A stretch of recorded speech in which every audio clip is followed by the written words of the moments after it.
ముందుగా Brahma's meditation channel కి స్వాగతం సుస్వాగతం మాస్టర్స్.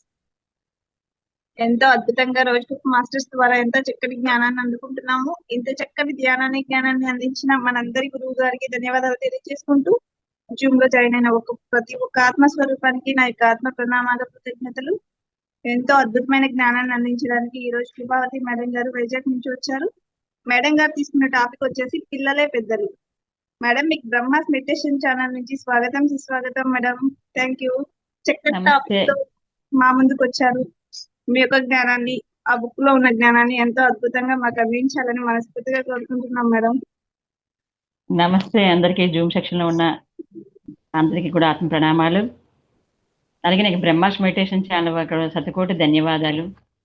ఇంతటి మనకి చక్కటి జ్ఞానాన్ని అందించిన బ్రహ్మశ్ పితామహ పత్రిక స్వర్ణమాల పత్రి మేడం కూడా శతకోటి ధన్యవాదాలు తెలుపుకుంటూ నాకు ఈ అవకాశం ఇచ్చిన Zoom section Brahma's meditation channel వారికి థ్యాంక్ యూ, ధన్యవాదాలు తెలుపుకుంటూ ఈ జూమ్ లో ఉన్న ఆత్మబంధువులందరూ కూడా ఆత్మ ప్రణామాలు తెలుపుకుంటూ ఈరోజు చక్కటి పిల్లలే పెద్దలు ఈ టాపిక్ తో నేను మీ ముందుకు వచ్చాను. Thank you masters. ఇది పిల్లలే పెద్దలంటే మనకి ఆశ్చర్యంగా ఉంటాయి కదా. అంటే పెద్దవాళ్ళు ఎప్పుడు చిన్నపిల్లలు మనం అనుకుంటాం. అంటే చిన్నపిల్లలుగా చూస్తాము, పెద్దవాళ్ళ అనుభవ జ్ఞానం ఉంది అని అనుకుంటాము. కానీ ఇందులో ఓషా గారు ఏం చెప్తున్నారంటే, పిల్లల్ని ఎప్పుడూ కూడా పిల్లల్లా చూడకండి, వాళ్ళు మీకన్నా చాలా పెద్దవాళ్ళు అన్నారన్నమాట. ఇందులో ఒకసారి మనం చక్కగా అర్థం చేసుకుందాం మాస్టర్స్ ఇవన్నీ. ఎందుకంటే మనం చాలా విషయాలు తెలుసుకోవాలి. మనం తెలిసిన జ్ఞానం కొంతే, తెలియనిది ఎంతో జ్ఞానం ఉంది. ఈ బుక్ లో మనకి మోషా గారు ఇచ్చిన జ్ఞానాన్ని మనం తెలుసుకుందాం మాస్టర్స్. ఫస్ట్ ఏమంటున్నారంటే, ప్రపంచంలో అతి కష్టమైనదంట ఆత్మానుభవం. ఆత్మానుభవం తర్వాత పిల్లల పెంపకం అంట. అంటే మన ఆత్మానుభవం అంటే మనం ఆత్మని తెలుసుకొని అనుభూతి చెందుతూ మన ఆత్మస్థితిలో ఉండడం అనేది ఈ ప్రపంచంలో అతి కష్టమైనది అంటున్నారు. దాని తర్వాత రెండోది పిల్లలు పెంచడం. ఇప్పుడు చాలా మంది అదే అంటున్నారులేండి, అప్పట్లో 10 మంది పిల్లలు కానీ ఈజీగా పెంచేసామని, ఇప్పుడు ఒక పిల్లల్ని పెంచడానికి చాలా కష్టంగా ఉంటుంది అంటున్నారు. ఎందుకు అలా డిఫరెన్స్ వస్తుంది మనకి? ఇప్పుడు అప్పటికి ఇప్పటికి ఎందుకు డిఫరెన్స్? అప్పుడు అదే తిండి, ఇప్పుడు అదే తిండి, అప్పుడు అదే వాతావరణం, ఇప్పుడు అదే వాతావరణం. కాకపోతే జనాభా పెరిగింది, మనకి జనాభా పెరిగింది కానీ అదే ఇది. కాకపోతే టెక్నాలజీ పెరుగుతుంది, డెవలప్ అవుతుంది. కానీ ఎందుకు అప్పుడు అదే మనుషులు కదా, అప్పుడు అదే రక్త మాంసాలు, అదే మనుషులు ఇదే. కానీ ఇప్పుడు ఎందుకు పిల్లలు అంత కష్టం మనకు అనిపిస్తుంది అంటే, వాళ్ళ నాలెడ్జ్కి ఇప్పుడు వచ్చిన భూమి మీదగా ఉన్న ఈ హయ్యర్ డైమెన్షన్ వచ్చిన పిల్లల యొక్క నాలెడ్జ్కి మన నాలెడ్జ్కి చాలా డిఫరెన్స్ ఉంది. కాబట్టి అదొకసారి మనం తెలుసుకుందాం మాస్టర్స్. పుట్టికి ఎగలేనమ్మ స్వర్గానికి ఎగురుతున్నట్టు తామెవరో తమకే తెలియదు, వాళ్ళ పిల్లలు ఎలా పెంచగలరు? ముందు మన కోసం మనకే తెలియదంటే మన పిల్లల్ని ఎలా పెంచుతామని చెప్పి అడుగుతుంది అనమాట. తను తాను తెలుసుకున్న తర్వాతే నిజాన్ని పెళ్లి చేసుకోవాలంట. ఎప్పుడు కూడా మనం అంటే ఏదో ఇద్దరు అంటే పెళ్లి చేసే వయసు అంటే చదువు అయిపోయింది, ఉద్యోగం వస్తుంది, లేకపోతే వయసు అయిపోతుంది, పెళ్ళిడికి వచ్చేసారు, పెళ్లి చేసే ఆలోచన కాకుండా తాము తెలుసుకున్నంత వరకు కూడా పెళ్లి చేసుకోకూడదు అంటున్నారు. ఎప్పుడైతే, ఎందుకంటే పిల్లల్ని కని పెంచాలి. ఆత్మజ్ఞానం లేని వాళ్ళు పిల్లల్ని కనవచ్చు, కానీ వాళ్ళని పెంచే అర్హత వాళ్ళకు ఉండదంట. పూర్వం రోజులైతే గురుకులాలకు వెళ్ళి పిల్లలందరూ పెరిగినట్లు ఈ రోజుల్లో గురుకులాలకు వెళ్ళి పిల్లలు పెరగట్లేదు. అంటే వాళ్ళకి ఆత్మజ్ఞానం లేదు, ఈ బాహ్య ప్రపంచ చదువులతోటే వారు ఉన్నారు. కాబట్టి అదే చెప్తున్నారు ఇక్కడ, ఏ ప్రాణైనా ఒక ప్రాణిని పుట్టించగలదు, అది ఆ ప్రాణి యొక్క గొప్పతనం కాదు, అది ప్రకృతి యొక్క మహత్. అలాగే మానవులకు జననం కూడాను ప్రకృతి సహజమే. అంటే ప్రకృతి సహజంగానే మానవుడి పుట్టుక కూడా జరుగుతుందంట. అయితే మానవుల పెంపకం అనేది కేవలం శరీరాల పెంపకం కాదు. అంటే ఏదో కన్నాము పెంచుతున్నామని శరీరాన్ని పెంచుతున్నట్టు తిండి పెట్టి దానికి రకరకాల పౌష్టికాహారాలని అవని ఇవ్వని బలానికి అని చెప్పేసి ఏవో రకరకాలు ఇచ్చి పెంచుతున్నాం, శరీరాన్ని పెంచుతున్నమాట. అది కాదంటున్నారు. మేధా సంపత్తు సమకూరాలి కనుక పూర్ణ వికాసులైన మానవుల వలన ఈ పెంపకం అనేది సాధ్యము. అంటే మేధస్సు పెరగాలి, అంటే మానవుడికి విజ్ఞానము, అంటే మైండ్ యొక్క పరిణితి పెరగాలి. అలాంటి పెంపకం అంటారన్నమాట. మేధస్సు యొక్క పూర్ణ వికాసం అంటే ఆత్మానుభవం, అంటే సెల్ఫ్ రియలైజేషన్ అనమాట. మనం ఎప్పుడైతే ఆత్మానుభవం పొందుతామో దాని ద్వారా మొదలవుతుందంట. ఆత్మ విజ్ఞానము అంటే మనం చెప్పారు కదా పత్రి సార్ ఎప్పుడు స్పిరిచువల్ సైన్స్ ప్రతి ఒక్కరు స్పిరిచువల్ సైన్స్ తెలుసుకోవాలి. ఈ భూమి మీద పుట్టిన ప్రతి ఒక్కరికి స్పిరిచువల్ సైన్స్ అందించాలంటన్నమాట. అంటే ఆత్మ విజ్ఞానంలో నిష్ణాంతం అయినప్పుడు అది పరిపూర్ణ అవుతుంది. ఈ సిద్ధాంతాలే 2500 ముందు పూర్వము సోక్రటీస్ విశేషంగా ప్రవచించాడట. 2500 సంవత్సరాల క్రితమే సోక్రటీస్ చెప్పాడట ఈ సిద్ధాంతాలు. పిల్లల పెంపకం అన్నది ఆయన యొక్క అతి ముఖ్యమైన పాఠ్యాంశమట. సోక్రటీస్ ఎప్పుడు పిల్లల పెంపకమే ఎందుకంటే ఇప్పుడు పిల్లలే రేపటి భవిష్యత్తు కదా సమాజానికి. కాబట్టి ఆయన ఎప్పుడు అదే అంటుండేవాట. హిందూ ధర్మంలో కూడానే బ్రహ్మచర్యాశ్రమం తర్వాత గృహస్థాశ్రమం ధర్మంగా నిర్వచించబడింది. మన హిందూ సాంప్రదాయం కూడా బ్రహ్మచర్య తర్వాత గృహస్థాశ్రమం. అయితే బ్రహ్మజ్ఞానంలో చరించే వాళ్ళే బ్రహ్మచారులు. శిశువత్వం పోయి బాలత్వం వస్తూనే నేటి బాలులే రేపటి పౌరులు కనుక ఆ బాలికలకు అవసరమైన కార్యక్రమం నిర్వహించడమే హిందూ ధర్మంలో ప్రధానాంశము. కాబట్టి మనకి ఏమంటున్నారంటే బ్రహ్మజ్ఞానం పొందే వాళ్ళే బ్రహ్మచారులు అంటారన్నమాట. అంటే బ్రహ్మచారులు అంటే పుట్టిన కానీ చదువుతున్నప్పుడు తర్వాత పెళ్లి కాకముందు బ్రహ్మచారులు అంటారు, పెళ్ళైన తర్వాత గృహస్థులు అంటారు. కానీ అదంట్లో బ్రహ్మజ్ఞానం తెలియాలి అంటే అప్పుడు గురుకులాలకు వెళ్తే వాళ్ళకి బ్రహ్మజ్ఞానం ఉండేది. ఇప్పుడు మన చదువులకి బ్రహ్మజ్ఞానం అనేది లేదు. ఉపనయనం అంటే మూడవ కన్ను. దీన్నే ఈఎస్పి అంటారట. అంటే ఎక్స్ట్రా సెన్సార్ ప్రిసెప్షన్స్ అనమాట.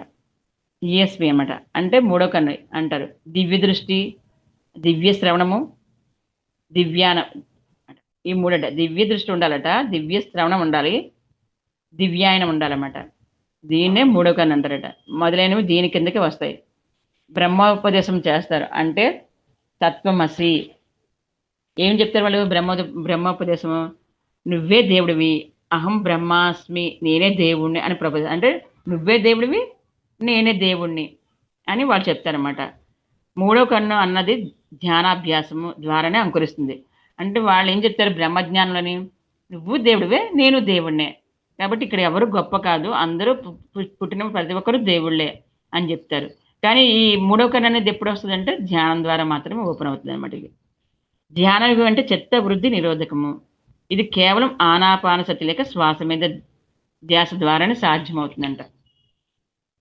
కనుక శిశువత్వం పోయి బాలత్వం వస్తూనే బాలబాలికలందరూ ప్రప్రథమంగా బ్రహ్మోపదేశం చేసి ధ్యానాభ్యాసం తీరుని వారి జీవితంలో ప్రవేశపెడతారు.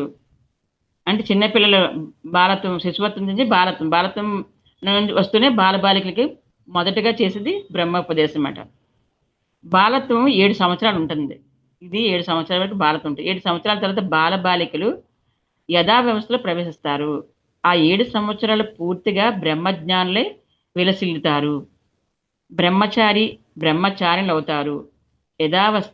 యథావస్థలో ప్రవేశిస్తేనే దేహ ప్రకృతి పరంగా నూతన సృష్టి కార్యక్రమానికి తగిన శక్తి సామర్థ్యాలు వస్తాయి. అంటే యువావస్థలు అంటే ఇప్పుడు బ్రహ్మచారం అవుతుంది కదా, అంటే యుక్త వయసు వచ్చినప్పుడు దేహ ప్రకృతి పరంగా సృష్టి అంటే నూతన సృష్టి కార్యం జరుగుతుంటుంది. మన దేహంలోని ప్రకృతి పరంగానే సహజంగా మార్పులు జరుగుతూ ఉంటాయి అన్నమాట. దానికి తగిన శక్తి సామర్థ్యాలు వస్తూనే ఉంటాయి. ఎదుగుతున్న కొలది ఇంకా శక్తి పెరుగుతూనే ఉంటుంది మనకి. కనుక గృహస్థాశ్రమం వెంటనే వెళ్ళవచ్చు. అంటే ఎప్పుడైతే మనం ఈ శిశువత్వం నుంచి బాలత్వం నుంచి యవ్వనత్వంలోకి వచ్చినప్పుడు మనకి కొంచెంగా మార్పు. చూడండి, చిన్న పిల్లవాడు ఏమి పట్టుకోలేడు పెద్దగా, వాడు తగ్గట్టు చిన్న ఐటమ్స్. అదే కొంచెం బాల వయసుకు వచ్చినప్పటికీ చిన్న వస్తువులు పట్టుకోగలుగుతాడు. అంటే ఒక చిన్న చెంబు కానీ గ్లాస్ కానీ ఏమైనా పట్టుకోగలుగుతాడు. వాళ్ళు ఇంకా కొంచెం ఎదుగుతున్న కొలతో ఒక చిన్న బిందులు కూడా పట్టుకుంటారు, చిన్న వస్తువులు అన్ని పట్టుకోగలుగుతారు. ఇప్పుడు పిల్లలు అయితే ఇంత బస్తాలు మోస్తున్నారులేండి. ఎల్కేజీ కానీ 3వ సంవత్సరం కాడి నుంచి వాడికి పుస్తకాల బరువులు చాలా ఎక్కువ ఉంటున్నాయి.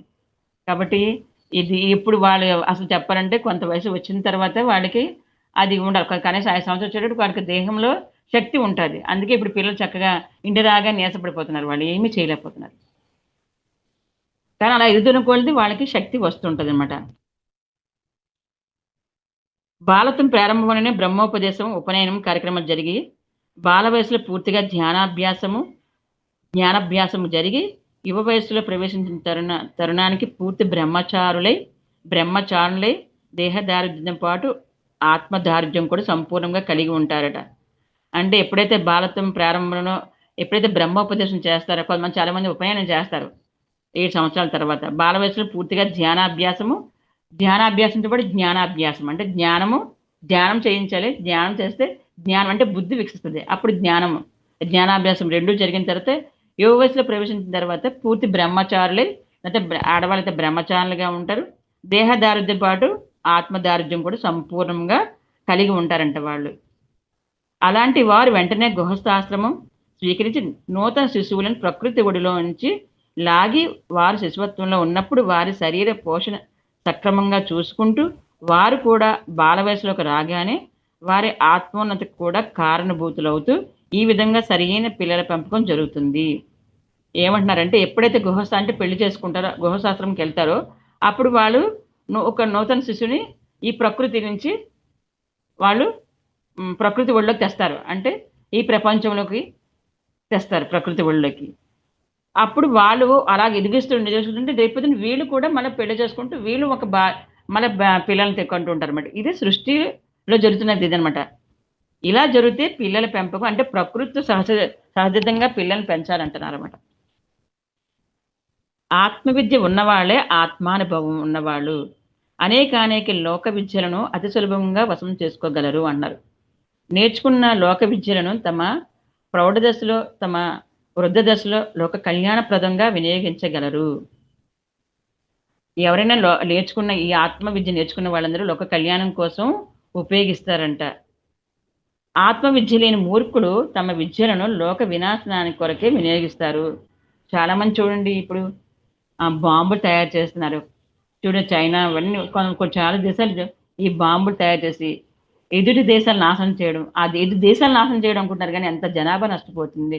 అమాయకులైన మూగజీవులు బలైపోతున్నాయి. అమాయకులైన మనుషులు బలైపోతున్నారు. అక్కడ ఉన్న మొత్తం భూమి అంతా నాశనం అయిపోతుంది. మళ్ళీ దాన్ని పునరుద్ధరణ అవ్వాలంటే ఎంత టైం పడుతుంది. కాబట్టి అంటే మూర్ఖులు కానీ ఇలాగా ఏమైనా విద్యను దుర్వినియోగం చేసుకుంటారని చెప్తారనమాట. అదే ఆత్మవిద్య ఉన్న వాళ్ళు దాన్ని లోక కళ్యాణం కోసం ఉపయోగిస్తారని చెప్తారనమాట. అంటే వాళ్ళు తెలిసిన జ్ఞానాన్ని మంచిగా ఉపయోగించాలి ఎవరైనా సరే. ప్రపంచవ్యాప్తంగా గతంలో జరిగిన దౌర్జన్యాలు, దోపిడీలు, మారణ హోమాలు, ప్రస్తుతం జరుగుతున్న దౌర్జన్యాలు, దోపిడీలు, మారణ హోమాలు, భవిష్యత్తులో జరగబోయే దౌర్జన్యాలు, దోపిడీలు, మారణ హోమాలు ఇవన్నీ కూడా పిల్లల పెంపకం సరిగా లేనందుకే కదా. స్వచ్ఛమైన పిల్లలు స్వార్థపూరితులై అస్వచ్ఛమైన పెద్దలుగా మారినందుకే కదా అంట. చూడండి ఇలా ఎందుకు తయారవుతుంది? ఇప్పటికి కూడా జరుగుతూనే ఉంది. ఎందుకు ఇలా జరుగుతుంది చెప్పండి? ప్రపంచంలో అని మనం అందరూ అనుకుంటాం. ప్రపంచం ఎలా తయారవుతుంది అంటే ప్రపంచం తయారవడం కారణం ఎవరు? అది ప్రతి ఒక్కరూ ప్రశ్న వేసుకోవాలి. దానికి కారణం ఎవరు? అంటే ఏదో ఒకరి వల్ల జరుగుతుంది అంటే ఆ కన్న వాళ్ళు ఎవరు?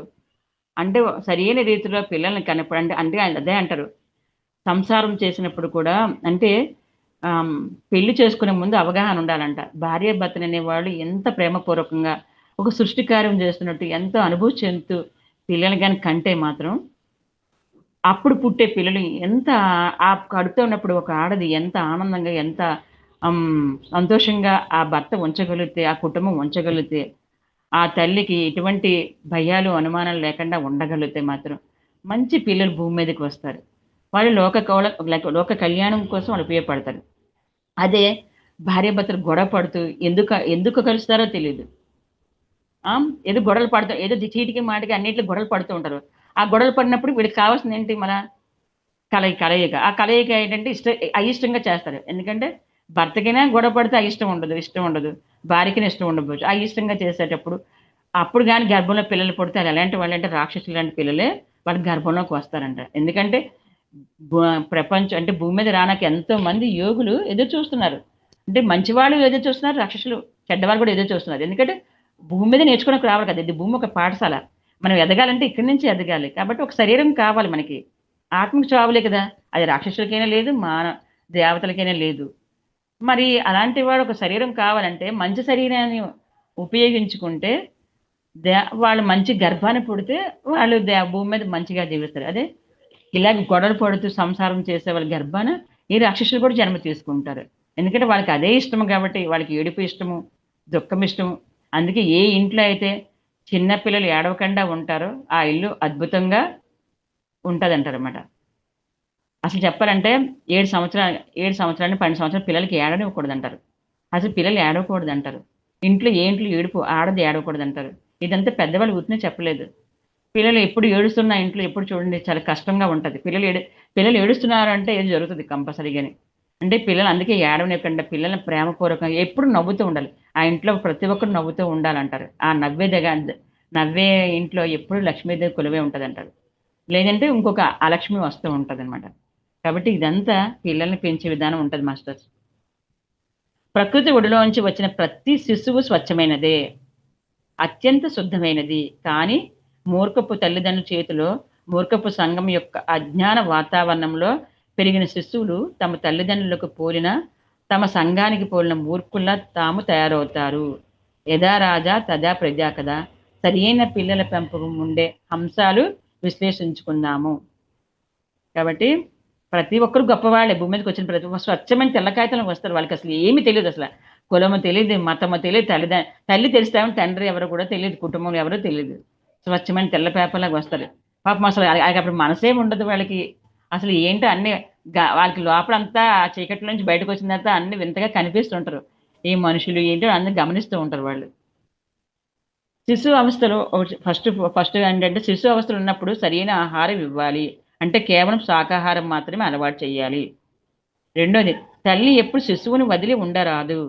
విధిలేని పరిస్థితిలో ఉన్న తప్ప శిశువులు తల్లిదండ్రుల దగ్గరే పెరగాలి.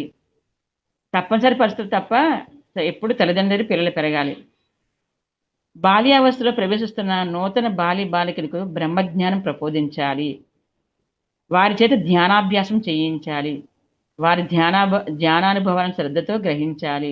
అంటే పిల్లలతో ధ్యానం చేయించాలి. తర్వాత ఏమొచ్చింది నీకు ధ్యాన అనుభవం అని చెప్పేసి పిల్లల్ని అడగాలి. అడిగి తెలుసుకుంటూ ఉంటే వాళ్ళకి ఇంకా చెయ్యాలని తపన కలుగుతూ ఉంటది. వాళ్ళకి ఇంకా చాలా చేశావు నువ్వు ధ్యానం. కరెక్ట్‌గా చేశావు. నీకొచ్చిన అనుభవం కరెక్ట్ అని మనం విశ్లేషణ చేస్తూ వాళ్ళతో చక్కగా ఒక ఫ్రెండ్లీగా ఉండాలన్నమాట. బ్రహ్మజ్ఞానంతో పాటు లోక విద్యలు కూడా ప్రారంభం చేయాలట. అంటే మనం ఇదే కాకుండా వాళ్ళకి లోక విద్యలు లోకానికి ఉపయోగపడేవని మనం ఏదో ఒకటి వాళ్ళకి మనం నేర్పిస్తూ ఉండాలి. అలాగే బాలబాలికలుగా చూడకూడదు. బాలబాలికలకు చూడకండి. వారు కూడా ఎన్నో జన్మల నుంచి ఎన్నో అనుభవాలు పొందిన ఎందరో మహాత్ములై ఉండవచ్చు. మనం ఏమంటాం? చిన్న పిల్లలు వాళ్ళకి ఏం తెలుసులే అంటాం. కానీ వాళ్ళు మనకన్నా గొప్పవాళ్ళు అనే సంగతి మనకే తెలీదు. ఎందుకంటే ఇప్పుడు మన ఇంట్లో మన కుటుంబంలో ఎవరో చనిపోయారనుకుందాం. మన తల్లిదండ్రుల్లో ఎవరు చనిపోతారు. చనిపోతే ఏమనుకుంటాం మనం? అయ్యో! వాళ్ళకి కోరికలుంటాయి. ఆ కుటుంబంలో ఇంకా వాళ్ళకి ఆశ లేదనుకో మనవడో, మనవరాలుగా ఎవరి కడుపున పుట్టాలని వస్తారన్నమాట వాళ్ళు. లేదంటే మనమే అనుకుంటాం. మా అమ్మ పుడితే బాగున్ను, మా నాన్న పుడితే బాగున్ను. అప్పుడు మా నాన్నని నేను సరిగ్గా చూడలేకపోయాను. మా అమ్మని సరిగ్గా చూడలేదు. ఇప్పుడు పుడితే నేను బాగా చూసుకుంటానని మనకు కూడా కోరికుంటది కొంతమందికి. కాబట్టి ఎవరైనా పుట్టాలని కోరుకున్నప్పుడు అప్పుడు మనం ఏం చేస్తాము? అప్పుడు వాళ్ళని ఆహ్వానించుకుంటున్నాం కదా! అనుకుంటున్నాం కాబట్టి వాళ్ళు చనిపోయినప్పుడు వాళ్ళు మనకన్నా 70 సంవత్సరాలకి, 80 సంవత్సరాలు చనిపోయారనుకోండి. వాళ్ళకి ఆ జ్ఞానం ఉంది కదా! అప్పుడు నేర్చుకున్న జ్ఞానము నెక్స్ట్ జన్మలో అప్పుడు పుట్టినప్పుడు అప్పుడు వాళ్ళు మనకన్నా సూపర్‌గా అంటే ఎగస్ట్రా ఒక జ్ఞానంతో వచ్చారు వాళ్ళు. కాబట్టి వాళ్ళు చిన్న పిల్లని చూడకూడదు. మనకన్నా ఒక జనరేషన్ ఇంకా ఎగస్ట్రా జనరేషన్‌లో వచ్చున్నారు కాబట్టి మనకన్నా జ్ఞానవంతులని తెలుసుకోవాలంట. అంటే ఇందులో చెప్పలేదు నేను చెప్తున్నాను మామూలుగా. అంటారు. ఏ పుట్టలో ఏ పామున్నదో కదా! కొద్దిమంది బాలబాలికలే ప్రథమ మానవ జన్మలో ఉండిన వారు ఉంటారు. అంటే కొంతమంది బాలబాలికలు ఫస్ట్ జన్మలో కూడా ఉండొచ్చు. అప్పుడే అన్ని జన్మలు పూర్తి చేసుకొని మానవ జన్మలు కూడా వచ్చి ఉండొచ్చు. చిన్న పిల్లలతో వ్యవహరిస్తున్నప్పుడు పెద్దవాళ్ళతో ఎలా వ్యవహరిస్తారో అలానే వ్యవహరించాలి. వాళ్ళ ఇష్టాలు తెలుసుకోవాలి. మన ఇష్టాలు వాళ్ళపై రుద్దకూడదు. చిన్న పిల్లలతో కూడా గౌరవంగా పెద్దవాళ్ళతో ఎలాగుంటామో రెస్పెక్ట్‌గా అలాగే చిన్న పిల్లలతో కూడా ఉండాలంటున్నారు. పిల్లల్ని నిర్భయాలుగా చేయడం పెద్దవాళ్ళ ప్రథమ కర్తవ్యము. సర్వ విద్యా పారంగతులుగా సకల కళాకోవిదులుగా చేయడం పూర్ణ ఉద్దేశము. మీరు పిల్లల్ని అంటే నిర్భయంగా పెంచండి. వాళ్ళకి ఏ భయం లేకుండా పెంచమంటున్నారన్నమాట. అది మన ప్రథమ కర్తవ్యం అంట. తర్వాత సర్వ విద్యా పారంగతులుగా వాళ్ళని తీర్చిదిద్దాలి. అన్ని విద్యలు వాళ్ళకి నేర్పించాలి. అంటే ఇందులోనే వాళ్ళకి ఏది ఇష్టమని కాదు. అన్ని ప్రతి దాంట్లో వాళ్ళకి ఎంజాయ్ చేసేటట్టు చేయాలి అనమాట. డాన్స్ అయినా, పాటలైనా, ఏదైనా సరే అన్నిట్లో వాళ్ళు ఉండాలి. మనం అంటాం, ఏ నువ్వు చదువు ఎత్తిపెట్టేస్తున్నావు, నువ్వు చదవలేకపోతున్నావు, స్కూల్ నుంచి వచ్చి నువ్వు ఆటలు ఆడుతున్నావు, డాన్స్లు వేస్తున్నావు, నీకు చదువు మీద ఇంట్రెస్ట్ లేదంటాం. కాదు, వాళ్ళు వదిలేయండి, చదువుకుంటారు. వాళ్ళకి ఆ జ్ఞానం కూడా కావాలి. ఎందుకంటే స్కూల్కి వెళ్తుంటారు కాబట్టి మార్కులు రాకపోతే టీచర్లు అడుగుతూ ఉంటారు, మనం అడుగుతూ ఉంటాము. సమాజం కూడా వాళ్ళకన్నా వాళ్ళ ఫ్రెండ్స్ బాగా చదువుకుంటుంటే వాళ్ళకి వస్తుంది ఆ జ్ఞానం. కానీ వాళ్ళకి ఏది ఇంట్రెస్ట్ అందులో పూర్తిగా వదిలేమని చెప్తున్నారు అనమాట. నేటి స్కూళ్ళన్నీ వాటి గురుకులాలుగా తయారవ్వాలి. అంటే నేటి స్కూలు నాటి గురుకులాలు. అంటే అప్పుడు పాత గురుకులాలు ఏంటి, మళ్ళా చదువులేం కాదు, అంతా ప్రకృతి సహజీవనం చేయించేవారు. నాటి గురుకులాల ధ్యానము, ఆత్మధ్యానము, గురుసేవ ప్రథమ స్థానాన్ని ఆక్రమించుకుని ఉండేవి. నేటి స్కూళ్ళలో కూడా ఇవన్నీ తిరిగి ప్రథమ స్థానాన్ని ఆక్రమించాలి. అప్పట్లో ఏం చెప్పేవారు వాళ్ళు, ధ్యానం చేయించేవారు, ఆత్మజ్ఞానాన్ని. అంటే ఫ్యూచర్లో ఎలా బతకొచ్చు నువ్వు, ఇక్కడి నుంచి నేర్చుకున్న తర్వాత నువ్వు ప్రపంచంలో ఎవరిని ఏ విధంగా చూడాలి, ఎలా గౌరవించాలి, ఎలా ప్రేమించాలి, ఎలా సహజీవనం చేయాలి, అవన్నీ నేర్పేవారు. ఆత్మజ్ఞానాన్ని ఇచ్చేవారు వాళ్ళు. తర్వాత గురుసేవ, గురు సేవ చేసేవారు. వాళ్ళు సేవ చేసేటట్టు చేసేవారు. ఆ గురు సేవ చేయడంలోనే వాళ్ళకి సేవ అనే పదం అర్థమైంది. అప్పుడు అందరికీ సేవ చేయడం వాళ్ళు నేర్చుకుంటారు అనమాట. పిల్లలు కోకొల్లలుగా ప్రశ్నలు వేస్తుంటారు. ప్రశ్నలకు సరియైన సమాధానాలు తెలిస్తే ఇవ్వాలి, తమకు తెలియకపోతే తెలిసిన వాళ్ళ దగ్గరికి వాళ్ళను పంపించమంటున్నారు. లేదంటే నాకు తెలియదు నాన్న, తెలుసుకొని చెప్తానని చెప్పాలి. అంతేగాని వాళ్ళ జ్ఞాన పిపాస మీదకు పెడని జల్లకండి అంటున్నారు. మనం తెలియకుండా ఏదో చెప్పేసాం అనుకోండి, తర్వాత వాళ్ళు ఎప్పుడో కొంత ఎదిగిన తర్వాత వాళ్ళకి సరైన జ్ఞానం అందిందన్నప్పుడు అప్పుడు మనం అబద్ధం చెప్పామని చెప్తారనమాట. నువ్వు అన్ని అబద్ధాలు చెప్తే, చాలా మంది పిల్లలు అంటారు చూడు, మా అమ్మ అన్ని అబద్ధాలు చెప్తుంది, మా నాన్న అన్ని అబద్ధాలు చెప్తారు, మా అన్నయ్య అన్ని నోరిప్పితే అన్ని అబద్ధాలే మాట్లాడతారు అంటుంటారు. ఎందుకు అంటుంటారు? వాళ్ళకి చిన్నప్పటి నుంచి ఆ మైండ్లోకి అది వెళ్ళిపోయింది. పిల్లల్లో పోటీతత్వంతో పాటు పోటీ లేని తత్వం కూడా సరిసమానంగా వృద్ధి చెందాలి. అంటే పిల్లల్ని పోటీతత్వం అంటే పోటీ పడాలి, అన్ని రంగాల మిగతాలతో పోటీ పడాలి. కానీ పోటీ లేని తత్వం కూడా పడాలి. అంటే ఒకళ్ళు ఓడిపోయినా ఏం పర్వాలేదమ్మా అని చెప్పాలి. పర్వాలేదు, పోనీ గెలిచిన వాళ్ళు కూడా నీలాంటి వాళ్ళు కదా, అప్రిషియేట్ చేయి, వాళ్ళని నువ్వు వాళ్ళకెళ్ళి సెకండ్ ఇవ్వు, వాళ్ళకెళ్ళి అప్రిషియేట్ చేయమని చెప్పాలి మనం. అంతేగాని ఓడిపోయావు కదా అని వాళ్ళతో ద్వేషం పెంచుకోవద్దు. అంటే ఓడిపోయినా మంచిదే, ఇది లేకపోతే ఇంకా బాగా నేర్చుకుంటామని చెప్పాలన్నమాట. అలాగే నిర్ణీత సమయాల్లో పిల్లల్ని మౌనాన్ని నిర్దేశించాలి. పిల్లలకంటే మనం మౌనం కూడా అలవాటు చేయాలంటారు. 1 గంట మౌనం, మనం అంటే మౌనంగా పిల్లల్ని అంటే ఏం మాట్లాడకుండా రోజుకు ఎంతో కొంత టైం కేటాయించమని చెప్పాలట. మౌనం వాళ్ళు ఎంతో అంటే వాళ్ళు ఎంతో శక్తి వస్తుందట వాళ్ళకి. ఈ విధంగా ఎన్నో మౌలిక సూత్రాలు ఉన్నాయి. పిల్లల పెంపకం విషయంలో ప్రకృతి పరంగా తయారైన తల్లిదండ్రులు నిజమైన తల్లిదండ్రులుగా మారాలి. ప్రతి తల్లి తండ్రి నిజమైన తల్లి తండ్రిగా మారిన రోజు ఈ భూమి దివిగా మారిపోతుంది. అంతవరకు అది అసంభవము అంటున్నారు. చూడండి కోశ గారు ఎంత బాగా చెప్తున్నారంటే, అంటే వీళ్ళందరూ అంటే ఇది బుక్ అందరి గురువులు అంటే చాలా మంది యొక్క నాలెడ్జ్ని కూడా తీసుకొని వాళ్ళు ఈ కొన్ని సూత్రాలు పెట్టారు. ఇప్పుడు ఏం చెప్తున్నారంటే ఓషే గారు, ఎప్పుడు పిల్లల్ని మీరు సొంతంగా భావించకండి అన్నారు. ఎందువల్ల అంటున్నారంటే, తల్లి కావడం అంటే ఈ ప్రపంచంలో ఉన్న అన్ని బాధ్యత కంటే పెద్ద బాధ్యత స్వీకరించడమే. అందువల్లనే ఎంతో మంది మానసిక వైద్యుల వద్దకు వచ్చి చేరుతున్నారు. అంటే తల్లి కావాలంటేడా, తల్లి కావడం పెద్ద బాధ్యత అంటారు భూమి మీద అంట. ఎందుకంటే సరైన పిల్లల్ని కనకపోతే, ఈ సృష్టికి అందివ్వకపోతే అప్పుడు ఆ పిల్లలు రేపొద్దున పాడైపోయిన తర్వాత దానికి బాధ్యత ఎవరంటే పిల్లలు కాదు, అది కన్న తల్లిదండ్రులదే అంటున్నారు. మానసిక వైద్యులు అందువల్ల ఎంతో మంది మానసిక వైద్యుల వద్దకు వచ్చి చేరుతున్నారు. ఎంతో మంది పిచ్చి ఆసుపత్రిలో చేర్చుతున్నారు. ఇంకా ఎంతో మంది పిచ్చివాళ్ళుగా మారిన వారు మన కళ్ళ ముందు కనిపిస్తున్నారు. మీరు ఒక్కసారి మానవుల్లోని మనోవ్యాకులతను గురించి లోతుగా పరిశీలించారంటే మీరు ప్రతి దశలోనూ తల్లిని కనుగొంటారు. ఎవరైనా చూడు, మానసిక రోగుల దగ్గరికి వెళ్ళి మనం మాట్లాడితే వాళ్ళ యొక్క మాటల్లో మనకి అర్థమవుతుందంట. ఫస్ట్ తల్లినే వాళ్ళు తప్పుపడుతూ ఉంటారంట. ఎందుకంటే ఎందరో మహిళలు తాము మాతృత్వం పొందాలనుకుంటారు, కానీ వాళ్ళెవ్వరి మాతృత్వం అంటే ఏమిటో తెలియదు. వాళ్ళకి మాతృత్వం అంటే ఏమిటో తెలియదు. ఒక్కసారి తల్లి బిడ్డల మధ్య ఉన్న సంబంధం చెడిపోయిందంటే ఆ బిడ్డ జీవితం పూర్తిగా పాడైపోతుంది. ఏమన్నారంటే తల్లి బిడ్డల మధ్య సంబంధాలు అంటే కమ్యూనికేషన్ అంటే ఎలాగంటే ప్రతి దాంట్లో చిన్నప్పటి నుంచి ప్రతి విషయం తల్లికి చెప్పడం, అలాగే పిల్లలకి చెప్పడం తల్లిదండ్రులు. అలా చేస్తూ ఒక ఫ్రెండ్‌గా ఉంటే చాలా మంచిదంటున్నారన్నమాట. లేదు అలాగంటే అప్పుడే ఆ బంధం ఇదైపోయినట్లు లెక్కనమాట. పూర్తిగా జీవితం పాడైపోతుందంటనమాట. ఎందుకంటే ఆ తల్లి బిడ్డల సంబంధమే ఈ బిడ్డకు ఈ ప్రపంచంలో మొట్టమొదటి సంబంధము. మిగతా అన్ని సంబంధాలు, అన్ని పరిచయాలు ఈ తల్లి ద్వారానే సంక్రమిస్తాయి.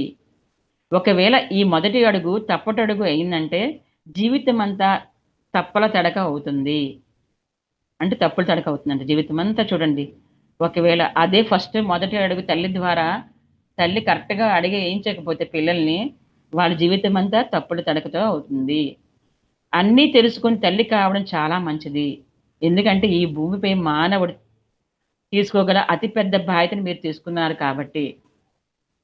అంటే ఒక తల్లి ఒక బిడ్డని ప్రపంచానికి ఇస్తుంది అంటే, ఒక కుటుంబానికి, ఒక సమాజానికి, ప్రపంచానికి అందిస్తుంది అంటే, ఎంత బాధ్యత ఆ తల్లికి ఎంత నాలెడ్జి ఉండాలి, ఎంత అవగాహన ఉంటే గాని పిల్లల్ని కనకండి అని చెప్తున్నారన్నమాట.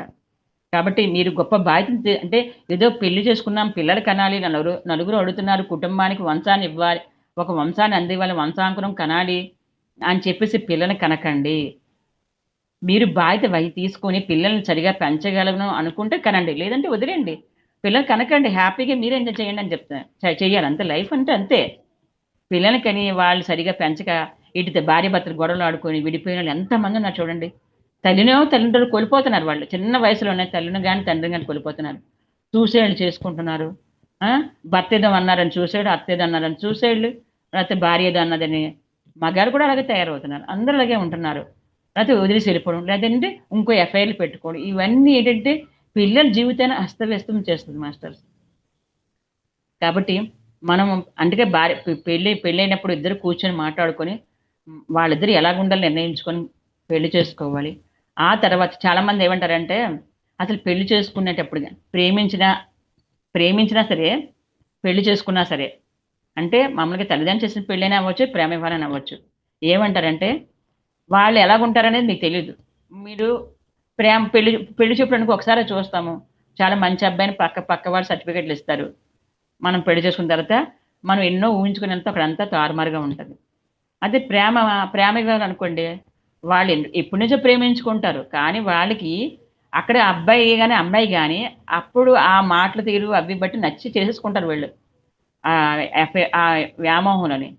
కానీ వాళ్ళ ఇంట్లో ఎలాగుంటున్నారు, వాళ్ళ తల్లిదండ్రులతో గాని, కుటుంబంతో గాని ఎలాగుంటున్నారో తెలుసుకోవాలంటే ఏమని చెప్తారంటే, పెళ్లి చేసుకునే ముందట ఒక నెల రోజుల ముందో, 2 నెలల ముందో ఆ పిల్లతో గాని, ఆ పిల్లవాడితో గాని వెళ్ళాలి. ఎళ్లి అవతల వాళ్ళ ఇంట్లో ఒక నెల రోజులు గడపాలి. వాళ్ళతో పాటు ఒకళ్ళెళ్ళాలొచ్చు. లేదంటే మనమైనా పంపించొచ్చు. నమ్మకం ఉంటే మనం వాళ్ళ ఇంటికి పంపించి, ఒక నెల రోజులు ఆళ్ళ ఇంట్లో ఉండు. ఆ వాతావరణం గమనించు. ఆ అబ్బాయి గాని, అమ్మాయి గాని పరిస్థితిని అవగాహన చేసుకో.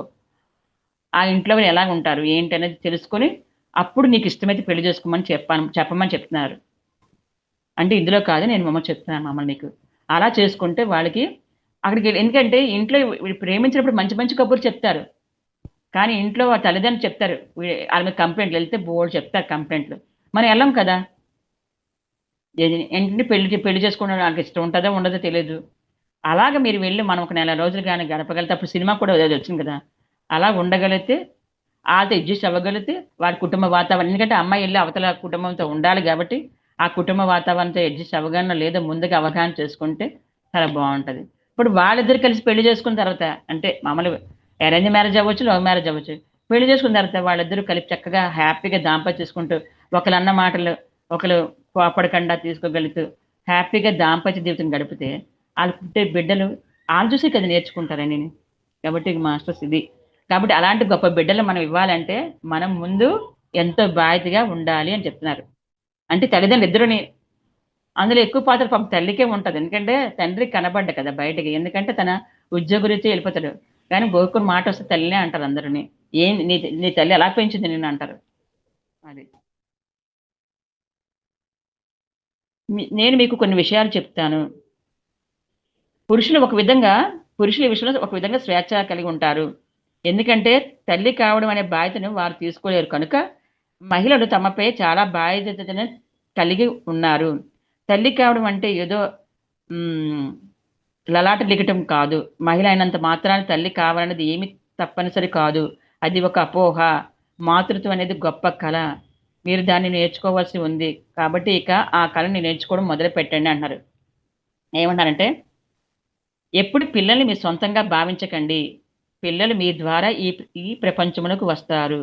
కానీ వాళ్ళు మీ వాళ్ళు కారు. దేవుడు మిమ్మల్ని ఒక మాధ్యమంగాను, వాహనంగాను ఉపయోగించుకున్నారు. అంతేగాని వాళ్ళను మీరు స్వాధీనం చేయడానికి కాదు. పిల్లల్ని ప్రేమించబడి కానీ వాళ్ళని ఆ ప్రేమ పేరుతో కట్టి పడేసే ప్రయత్నం చేయొద్దు. పిల్లల్ని ప్రేమించండి. కానీ ఆ ప్రేమ పేరుతో మీరు కట్టి పడేయొద్దని చెప్తున్నారు. పిల్లల్ని ఎప్పుడు మీ స్వాధీనంలో ఉంచుకోవద్దని చెప్తున్నారన్నమాట. ఇది మనకు కొద్దిగా కష్టంగా ఉంటది మాస్టర్స్ నిజంగానే. ఎందుకంటే ఆచరణ చేయడం చాలా కష్టంగా ఉంటది. కానీ నిజంగా ఇదే అసలైనది. పత్రిసారి కూడా ఇదే చెప్తారు. ఎవ్వరు పిల్లలు మీరు పిల్లలు కన్నారు గానీ అని పెద్దవాళ్ళు కూడా అంటారు. పిల్లలు కంటాం గానీ తలరాతని కనమని. కరెక్టే కదా! పెద్దవాళ్ళు తెలుసులే కన్నారు. కానీ ప్రతిసారి అదే అంటారు. పిల్లలు మీ ద్వారా వచ్చారు గానీ, పిల్లలు మీరు వాళ్ళ ఇష్టాలు వాళ్ళకి వదిలేయండి. వాళ్ళ ప్రణాళిక వేరే. మీ ప్రణాళిక వేరే. వాళ్ళ ప్రణాళిక మీరు అడ్డుపడకండి అని చెప్తారన్నమాట పత్రిసారి. ఓషో గారు కూడా అదే చెప్తున్నారు. తల్లి ఎప్పుడైతే బిడ్డను తన స్వాధీనంలో ఉంచుకోవడం మొదలు పెడుతుందో, అప్పుడే ఆ బిడ్డ జీవితం నాశనం అయిపోతుంది. పిల్లవాడు నెమ్మదిగా ఒక బందీగా మారటం మొదలవుతుంది. మీరు అతని వ్యక్తిత్వాన్ని నాశనం చేస్తున్నారు. మరి మీరు అతన్ని ఒక వ్యక్తి స్థానం నుండి ఒక వస్తువు స్థానానికి దిగజారుస్తున్నారు. అంటే పిల్లల్ని ఒక వస్తువుగా మనం చూస్తామనమాట. అంటే ఒక వస్తువు చూడండి, ఇక్కడ ఇష్టపడిపోతే ఇంకో దగ్గర పెడుతుంటాం కదా! మనకి ఎక్కడ కావాలంటే అక్కడ పెట్టుకుంటాం కదా! అలాగా పిల్లల్ని కూడా వస్తువుగా చూస్తున్నామంట. కేవలం ఒక వస్తువుని మనం స్వాధీనం చేసుకోగలం. ఒక వ్యక్తిని ఎప్పటికీ స్వాధీనం చేసుకోలేము. ఇదే మొట్టమొదటి పాఠం. మీరు ఇలా చేయడానికి సిద్ధం కండి. పిల్లవాడు పుట్టడానికి ముందుగానే వాడికి స్వాగతం చెప్పడానికి మీరు సిద్ధంగా ఉండాలి. ఒక స్వతంత్ర జీవిగా అతనికి స్వాగతం చెప్పగలగాలి. కేవలం మీ బిడ్డగా మాత్రమే కాదు. అందుకే పిల్లలు పుట్టేటప్పుడు హాస్పిటల్‌లో మనం స్వాగతం చెప్పాలంట. First doctor చెప్పాలంట. తల్లి ఆ బిడ్డని నాకివ్వండి. నేను ఫస్ట్ పుట్టగానే నాకివ్వండి నేను అని ఆ బిడ్డని తీసుకొని ఐ లవ్ యూ చెప్పాలంట. ఎందుకంటే నిన్ను నేను ప్రేమిస్తున్నానమ్మా. నీకు నేను స్వాగతం పలుకుతున్నానని తల్లి ఎప్పుడైతే చెప్తదో అప్పుడు ఫస్ట్‌గా తల్లి యొక్క ఆ అనుభూతిని ఆ పిల్ల ఫీల్ అయినప్పుడు తనకి ఎంతో శక్తి వస్తది ఆ బిడ్డకి. ఆ తర్వాత బయటకి తీసుకొచ్చినప్పుడు ఆ చుట్టుపక్కల తల్లిదండ్రులు గాని, అత్తమామలు గాని, కుటుంబ సభ్యులు ఎవరున్నా సరే వాళ్ళు కూడా ఐ లవ్ యూ చెప్పి స్వాగతం పలకాలంట. అబ్బా! అంతేగాని నల్లగా ఉన్నాడు, పొట్టిగా ఉన్నాడు, పొడువుగా ఉన్నాడు అని మనం ఎప్పుడు పిల్లల్ని అసలు అనకూడదు. ఎందుకంటే వాళ్ళకి తెలీదనుకుంటా. వాళ్ళకన్నీ ఆ ఫీలింగ్స్ అర్థమవుతాయి. ఎందుకంటే తను ఒక ఆత్మ కాబట్టి, అప్పుడు ఆత్మస్థితిలో ఉంటాయి కాబట్టి ఆత్మకి అన్నీ తెలుసు. మనం ఏం మాట్లాడుతున్నాం, ఏ ఫీలింగ్స్ వాళ్ళకి అందిస్తున్నాం అన్నీ తెలుస్తాయి కాబట్టి, మనం ఎప్పుడు ఇదే. అలాగే మనకు అదే అంటారు చనిపోయిన వాళ్ళ కోసం కూడా మాట్లాడకూడదంటారు. ఎందుకంటే చనిపోయిన వాళ్ళు ఎక్కడుంటారు? మన చుట్టూనే ఉంటారు వాళ్ళు. మన కంటికి కనబడకుండా ఉన్నవాళ్ళు ఎంతో మంది ఉన్నారు. మన చుట్టూ ఎంతో మంది హాస్టల్ మాస్టర్స్ ఉంటారు. అందరూ చనిపోయిన వాళ్ళు, మన కుటుంబ సభ్యులు అందరూ ఉంటారు. మనం మాట్లాడుకుంటుంటాం వాళ్ళ కోసం. వాళ్ళు ఎంత బాధపడతారు. అందుకే చనిపోయిన వాడు దేవుడితో సమానం అంటారు. మన దేవుడి కోసం ఎప్పుడు మంచిగా మాట్లాడతాం కదా! అలాగే అనుకోనమాట. అందుకే బిడ్డ కోసం కూడా అంతేనే మాస్టర్స్. కేవలం ఇక రెండో విషయం. మీరు బాగా పెరిగి పెద్దవాళ్ళతో ఎలా వ్యవహరిస్తారో మీ పిల్లలతో అలానే వ్యవహరించండి అంటున్నారన్నమాట. మీరు పెద్దవాళ్ళతో ఎలా వ్యవహరిస్తారో ఒక పిల్లవాడిని ఎప్పుడు ఒక పిల్లవానిగా చూడకూడదు. పిల్లవాడితో చాలా గౌరవపూర్వకంగా వ్యవహరించండి. దేవుడు మిమ్మల్ని ఒక హోస్ట్‌గా ఎంచుకున్నాడు. దేవుడు మీ జీవితంలో ఒక అతిథిగా ప్రవేశించాడు. పిల్లవాడు చాలా సున్నితంగాను, నిస్సహాయంగాను ఉంటాడు. అంటే దేవుడు మనకి ఒక హోస్ట్‌గా ఎంచుకున్నాడు పిల్లల్ని భూమి మీద తీసుకురాడానికి. అంతేగాని మనం వాళ్ళని ఏదో కన్నాం కదని మనం వాళ్ళ మీద ఇది చేయకూడదనమాట. దేవుడు మీ జీవితంలో అతిథిగా ప్రవేశించాడు. పిల్లవాడు చాలా సున్నితంగాను, నిస్సహాయుడుగాను ఉంటాడు. చిన్న పిల్లవాడిని గౌరవించడం మీకు చాలా కష్టంగానే ఉంటుంది. ఒక చిన్న పిల్లవాడి వ్యక్తిత్వాన్ని అణచివేయడం చాలా సులభము. ఈ అణచివేత కార్యక్రమం చాలా సాధారణం అయిపోయింది. ఎందుకంటే ఆ పిల్లవాడు నిస్సహాయంగా ఉంటాడు. ఏ ప్రతీకార చర్య చేపట్టలేడు. ఎదురు తిరగలేడు. మన చిన్న పిల్లలు నిస్సహాయులు అనుకోని మనం ఇష్టం వచ్చినట్టు వాళ్ళతో ప్రవర్తిస్తూ ఉంటాము. మనకు కూర్చోమంటే కూర్చోలేదన్నా మనం కూర్చోమంటే వాళ్ళు నించుంటాడు, మనం నించోమంటే వాళ్ళు కూర్చుంటారు. ఎందుకంటే మనం చెప్పింది వాళ్ళు చేయరు. కానీ మనకు కోపం వస్తూ ఉంటది. మనం కొడుతూ ఉంటాం వాళ్ళని, తిడుతూ ఉంటాం.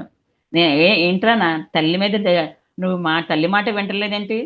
నా తండ్రి మాట వింటలేదేంటి? నీకు గౌరవం లేదా? అది లేదా, ఇది లేదా, ఎన్ని మాటలు అంటాం మనం. కానీ నిజం చెప్పాలంటే అసలు అలా అనకండి అంటారు వాళ్ళు. పిల్లవాడితో కూడా ఒక వ్యక్తితో లాగానే మర్యాదపూర్వకంగా వ్యవహరించండి. మీరు ఒక్కసారి పిల్లవాడిని గౌరవించడం మొదలుపెడితే, ఇక అతనిపై మీ ఆలోచనలు, అభిప్రాయాలను రుద్దే ప్రయత్నం చెయ్యరు. పిల్లవాడిపై మీకు సంబంధించిన దేన్ని బలవంతంగా రుద్దే ప్రయత్నం చెయ్యరు. మీరు అతనికి పూర్తి స్వాతంత్రాన్ని ఇచ్చేస్తారు. ప్రపంచములకు విస్తరించడానికి కావలసిన స్వేచ్ఛను ఇస్తారు.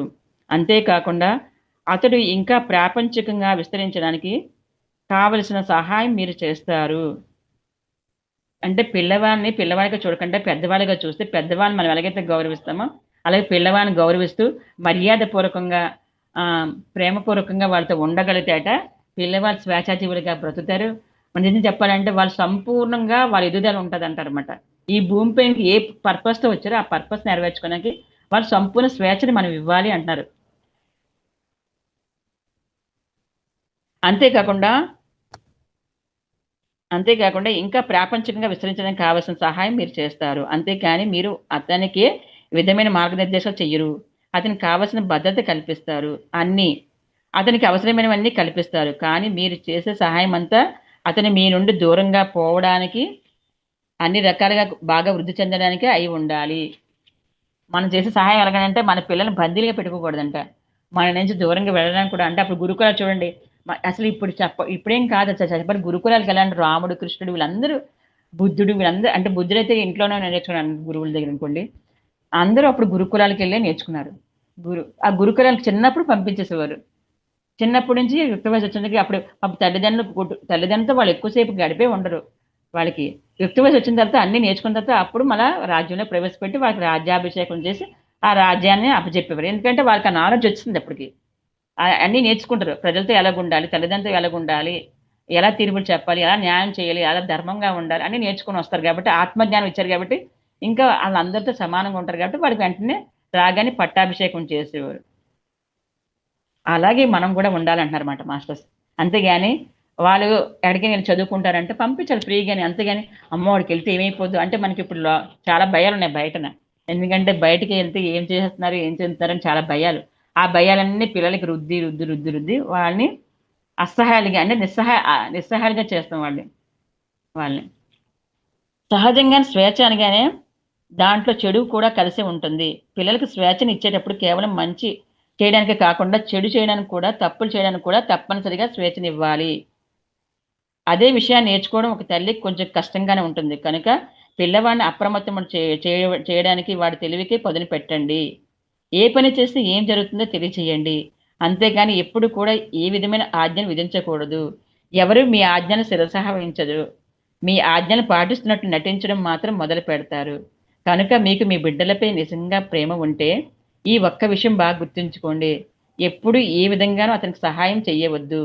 అతను ఏ కారణం చేతను మీ ముందు నటించే పరిస్థితి రాకుండా చూడండి. ఏ విషయంలోనూ బలవంతం పెట్టొద్దు. అంటే నిజంగా స్వేచ్ఛ ఇవ్వాలంటే ఎలాగనమంటున్నారంటే, వాడు మంచి చేయడానికి మీరెప్పుడు చెప్పకండి. వాడు చెడు చేసినప్పుడు కూడా మీరేం చెప్పకండి. ఎందుకంటే వాళ్ళకి వదిలేస్తేట వాళ్ళని అడగాలి. మంచి చేస్తున్నప్పుడు ఎలాగనిపిస్తుంది ఫీలింగ్ అని అడగాలి. చెడు చేస్తున్నప్పుడు కూడా అడగాలంట. నీకెలా అనిపించింది నాన్న నీకు? ఇప్పుడు చెడు చేశావు కదా! నీకెలాగనిపించింది? ఇప్పుడు సపోజ్ మన ఇంట్లో డబ్బులు దొంగతనం చేశాడనుకోండి, మన భర్త పాకెట్లోనో లేకపోతే ఇంట్లో ఎక్కడో పెట్టిన డబ్బులు తీశాడనుకుందాం. అది చెడే కదా! మనం వెంటనే ఏం చేస్తామట, వాడిని అడుగుతాం. అడిగిన తర్వాత 4 పీకుతాం. కొడతావా లేకపోతే తిడతామో, లేకపోతే వీళ్ళు చేయకూడదు కదా దొంగోడువు నువ్వు అలాగే అని చెప్పేసి ఇంకా ముద్దలు వేసేస్తాం వాడి మీద.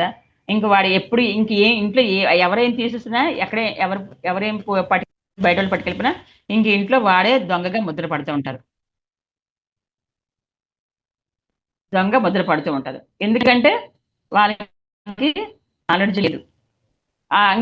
ఇంకా వాళ్ళకి ఏంటంటే ఇంక దొంగతనం నేను మంచిగా ఉన్నా నన్ను దొంగగా అంటారు కాబట్టి ఇంకా దొంగతనం చేయడం మొదలెడతారు వాడి ఇంట్లో. ఇంకా ప్రతిదానికి చేయడు. ఇదంతా ఎందుకు జరుగుతుందంటే, మనం తప్పు చేసినప్పుడు కూడా తెలిసినా సరే, నువ్వు చేసావు కదా, ఓకే, ఇప్పుడు డబ్బులు దొంగతనం చేసావు కదా, నీకు ఎలా అనిపించింది, ఖర్చు పెట్టినప్పుడు నీకు ఎలా అనిపించింది అని అడగాలంట ఫ్రెండ్లీ. అంటే అలా స్వేచ్ఛ అంటే మనం అంటే మంచి వాళ్ళని పొగుడుతాం, చెడ్డ వాళ్ళని తిడుతుంటాం. అలాగే ఎప్పుడు చేయకండి. చెడ్డవాళ్ళు అది నేర్చుకుంటారు, అది నేర్చుకుంటే అది మంచో చెడు వాళ్ళు తెలియాలి కదా అని చెప్తారన్నమాట. ఇప్పుడు చూడండి, చిన్నపిల్లలు ఎక్కువ మనం ఏమైనా చేస్తున్నప్పుడు మన దగ్గరికి వస్తూ ఉంటారు. అది వాళ్ళకి కాల్చదని తెలియదు, అది అందులో వెళ్తే పడిపోతామని కూడా తెలియదు వాళ్ళకి. మనం ఏం చేయలే, వాళ్ళు జస్ట్ వాడికి అంటే దగ్గరుండి అబ్జర్వేషన్ చేయండి. మా మనవరాలు ఉండేది. మా మనవరాలు ఏం చేస్తుందంటే, నేను ఏం చేస్తున్నా నా దగ్గర ఎక్కువ తిరుగుతూ ఉండదు మా మనవరాలు. తిరుగుతూ ఉంటే ఐరన్ పెడుతున్నప్పుడు, ఒకసారి ఐరన్ పెడుతున్నప్పుడు దానికి ఏం చేస్తామంట, డోర్ వేస్తే నేను ఐరన్ చేసుకుంటుందని. చేసుకునేటప్పుడు ఏం చేస్తామట, ఇంకా దబా దబా దబా తలుపు బాధేసింది. ఆ డోర్ తీసినందరికీ ఏడుస్తూ కూర్చుండేది.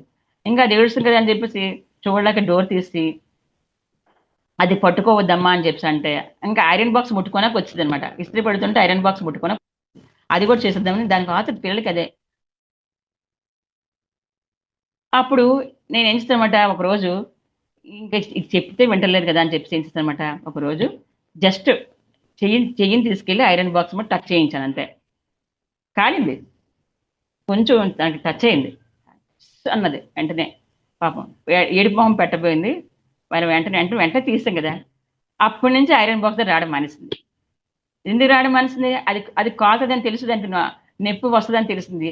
చిన్న బొబ్బెక్కింది. అందరూ అన్నది అదేంటి అంత ఘోరంగా నువ్వెలాగా ఐరన్ బాక్స్ చేసంటే, అది తెలిస్తే కదా తనకి అది ముట్టుకో, అది వెళ్ళకూడదని తెలుస్తుంది. రేపు నేను కాకపోతే ఎవరు చేసినా అది వెళ్ళి ముట్టుకుంటారు, అప్పుడు ఇంకా ప్రమాదం జరుగుతుంది. ఆ చిన్నదాంతో మనం ఏముంది, చిన్న ట్రీట్మెంట్ చేసుకుంటూ పోతుంది, ఇది పెద్ద కష్టం కాదు. కానీ అది అది వెళ్తే దాన్ని తెలుస్తుందని చెప్పి ఉద్దేశంతో నేను అలా చేసిన అనమాట. అంటే సహజంగా పిల్లల విషయాలు అలా జరుగుతూ ఉంటాయి అందరికీ. ఇక మూడో విషయం, నైతిక విలువల మాట వినొద్దు, సాంప్రదాయాల మాట వినొద్దు. ప్రకృతిని మాత్రం వినండి. ప్రకృతి సహజమైనది ఏదైనా అది మంచి. కొన్ని సందర్భాల్లో అది మీకు కష్టం కలిగించినా, చాలా అసౌకర్యాన్ని కలిగించినా సరే, ఎందుకంటే మీరు ప్రకృతికి అనుగుణంగా పెరగలేదు. మీ తల్లిదండ్రులు మిమ్మల్ని సక్రమంగానే నిజమైన ప్రేమతో పెంచలేదు. మీరు పుట్టడం, మిమ్మల్ని మీ అమ్మా నాన్నలు పెంచడం అనేది ఏదో అలా జరిగిపోయిన విషయము. అదే పొరపాటు మీరు మళ్ళీ పునరావృతం చేయొద్దు. మీరు కూడా ప్రకృతి సహజంగా పెరగలేదు. ఎందుకంటే మిమ్మల్ని కూడా అదే భయాలతోటి, అదే బాధతో, అదే దాంతో పెంచారు మీ అమ్మా నాన్న కూడా. మీరు మీ పిల్లల మీద అదే రుద్దుతున్నారు. ఎందుకంటే మన అమ్మా నాన్నకి వాళ్ళ అమ్మా నాన్న రుద్దారు, వాళ్ళు మనకు రుద్దారు, మనం మన పిల్లలకు రుద్దుతున్నాం, మన పిల్లలు ఇంకోటి రుద్దారు. అంటే ఇది సహజంగా జరిగిపోతుంది అలాగా. అది మంచో చెడు ఎందుకో తెలియదు అనమాట. కాబట్టి మీరు మీ పిల్లల్ని అది పెంచకనే చెప్తున్నారు, మీరు అది చెయ్యొద్దు అంటున్నారు అనమాట. ఎన్నో సందర్భాలు మీరు చాలా ఇబ్బందులు ఎదుర్కోవాల్సి వస్తుంది. ఉదాహరణకు, ఓ చిన్న పిల్లవాడు తన లైంగిక అవయవాలతో ఆడుకుంటున్నప్పుడు అతని తల్లి సహజంగానే పిల్లవాడిని అలా ఆడడం ఆపేస్తుంది. ఎందుకంటే అలా ఆడడం తప్పు అని ఆమెకు నేర్పించబడింది. ఒకవేళ తప్పు కాదని ఆమె అనుకున్నా కూడా అక్కడ వేరే వాళ్ళు ఎవరైనా ఉన్నప్పుడు వాళ్ళు ఏమన్నా అనుకుంటారేమని చాలా సిగ్గుపడిపోతుంది. మీరు సిగ్గుపడకండి, ఇది మీ సమస్య, దానితో పిల్లవాడికి ఏ సంబంధం లేదు. ఒకవేళ సంఘంలో మీ గౌరవం పోయే పరిస్థితి ఎదురైతే మీ గౌరవాన్ని పోగొట్టుకోండి, అంతేగాని ఎట్టి పరిస్థితుల్లోని పిల్లవాడి విషయంలో జోక్యం చేసుకోవద్దు. పిల్లాడిని ప్రకృతికి వదిలేయండి. ఏమంటారంటే, ఎన్నో సందర్భం మీరు చాలా ఇబ్బందులు ఎదుర్కోవాల్సి వస్తుంది. కొన్ని విషయాలు పిల్లల్ని పెంచే విషయంలో చాలా ఎదుర్కోవాల్సి వస్తుంది. కానీ అలా మీరు ఎదుర్కోవాల్సి వస్తుంది కాబట్టి, ఉదాహరణకు ఆ చిన్న పిల్లవాడు ఏదైనా తెలియక చిన్నపిల్లలు పాపం ఆడుకుంటూ ఉంటారు, వాళ్ళకి తెలియదు అది. కానీ మనం ఏంటంటే అది తప్పు, అలా చేయకూడదు, అక్కడ చేయి పెట్టొద్దు, అక్కడ చేయి పెట్టొద్దు అంటారు. అక్కడ ఎందువల్ల వాడు ఆడుతున్నాడు అనేది ఎవరికి తెలియదు. మొన్న నేను మా అక్కలు మా చెల్లెలు తోటుకోళ్ళు వాళ్ళ ఆవిడ అమ్మాయి కడుతోందని చెప్పేసి ఎస్కోట్ వెళ్ళి అమ్మాయిని చూడడానికి వెళ్ళినప్పుడు ఫస్ట్ బాబు అనమాట, మనకు ప్రెగ్నెన్సీ ఉంది అమ్మాయి. ఆ బాబు ఏం చేస్తాడనమాట, వాడి యొక్క అవయాన్ని పట్టుకొని ఆడుకుంటుంటాడట. వాడు అవయాన్ని పట్టుకొని ప్రతిసారి అది ఎన్నోసార్లు చెప్పినా వినటం లేదని చెప్పేసి వాళ్ళ అమ్మ ఏం చేస్తుంది, సొరకెట్టిస్తుంది ఆ పిల్లడికి. మచ్చలాగా వచ్చింది, బొబ్బలెక్కిపోయి. పాపం వాడు ఎంత ఏడ్చాడంట. ఆ తర్వాత మేము వెళ్ళినప్పుడు అడిగాము, ఏంటి సొరకాయ ఇది ఏంటి ఇలాగా మచ్చడికి ఇంత ఇదే అంటే, ఇలా దాంతో వద్దన్నా ఆడుకుంటున్నాడు వాడు, అది చెప్తే వింటలేదు అని చెప్పేసి అన్నమాట. అప్పుడు నేను అన్నమాట, వాడు అలాగే ఎందుకు ఆడుతున్నాడు నువ్వు అది గమనించవు అసలు ఏమైనా, డాక్టర్ దగ్గర తీసుకొని వెళ్ళు. తర్వాత ఏంటంటే వాడికి అది వాచిపోయిందంట. అది ఎందుకు అంటే అప్పుడప్పుడు వాస్తుంది, అప్పుడప్పుడు మామూలు అయిపోతుందంట. అయితే అప్పుడు తర్వాత వీళ్ళు ఈ ఈ అబ్బాయి కాల్చినా సరే మళ్ళా ఆ అవ్యాన్ని పట్టుకుంటున్నాడట. వీళ్ళకి ఎందుకు డౌట్ వచ్చి అప్పుడు డాక్టర్ తీసుకెళ్తే డాక్టర్ అన్నారంటే ఈ అబ్బాయికి ప్రాబ్లం ఉందమ్మా, ఆ ప్రాబ్లం వల్ల ఆ అబ్బాయికి అక్కడ పెయిన్ వస్తుంది, ఏదో మొత్తం సంథింగ్ అబ్బాయి ఏదో అనీజీగా ఫీల్ అవుతున్నాడు, దానివల్ల ఆ అబ్బాయిది పట్టుకొని ఆడుతుంది, దానికి చిన్న ఆపరేషన్ చేస్తే సరిపోతుంది, అక్కడ లోపల చిన్న ఇది ప్రాబ్లం ఉందని చెప్పారట డాక్టర్. చూడండి, పిల్లలు ఊరినే ఏమి చెయ్యరు, వాళ్ళకి ఏదో అనిపిస్తేనే చేస్తారు. కాబట్టి అది గమనించాలి, మనం గమనించి పాపం వాళ్ళు కొట్టేస్తుంటారు, తప్పు ఉప్పు అని కొట్టేస్తుంటాం. అలా కాకుండా అది ఎందుకు అలా చేస్తున్నారు అనేది గమనించి వాళ్ళని అడిగి తెలుసుకోవాలి. అందుకని సమాజం ఏదో అనుకుంటుంది, వాళ్ళు ఏమనుకుంటారని మనం చెయ్యొద్దని చెప్పి ఉష గారు చెప్తున్నారు అనమాట. ఇది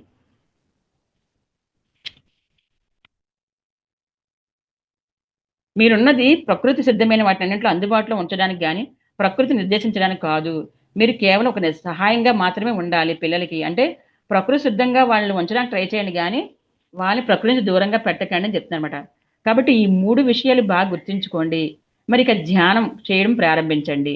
బిడ్డ పుట్టగానే ముందు మీరు ఎంత గాఢంగా ధ్యానం చేయగలిగితే అంత గాఢంగా ధ్యానం చెయ్యండి. బిడ్డ మీ గర్భంలో ఉన్న సమయంలో మీరేమి చేస్తే అది ఓ ప్రకంపనలా క్రమం తప్పకుండా మీ బిడ్డను చేరుతుంది. మీరు ఒకవేళ కోపంగా ఉంటే మీ కడుపులో ఆ కోపం యొక్క ఒత్తిడికి లోనవుతుంది. మీ గర్భంలో శిశువు వెంటనే వీటిని అనుభవం పొందుతాడు. అంటే మనం కోపంగా ఉన్నాం అనుకోండి, ఆ కోపాన్ని ఆ బిడ్డ స్వీకరిస్తాడు. మనం ఆనందంగా ఉన్నా స్వీకరిస్తాడు. మనం చిరాకు పరాకులు పడుతున్నా స్వీకరిస్తారు. మనం గొడవలు పడుతున్నా ఆ బిడ్డ అన్ని స్వీకరిస్తాడు.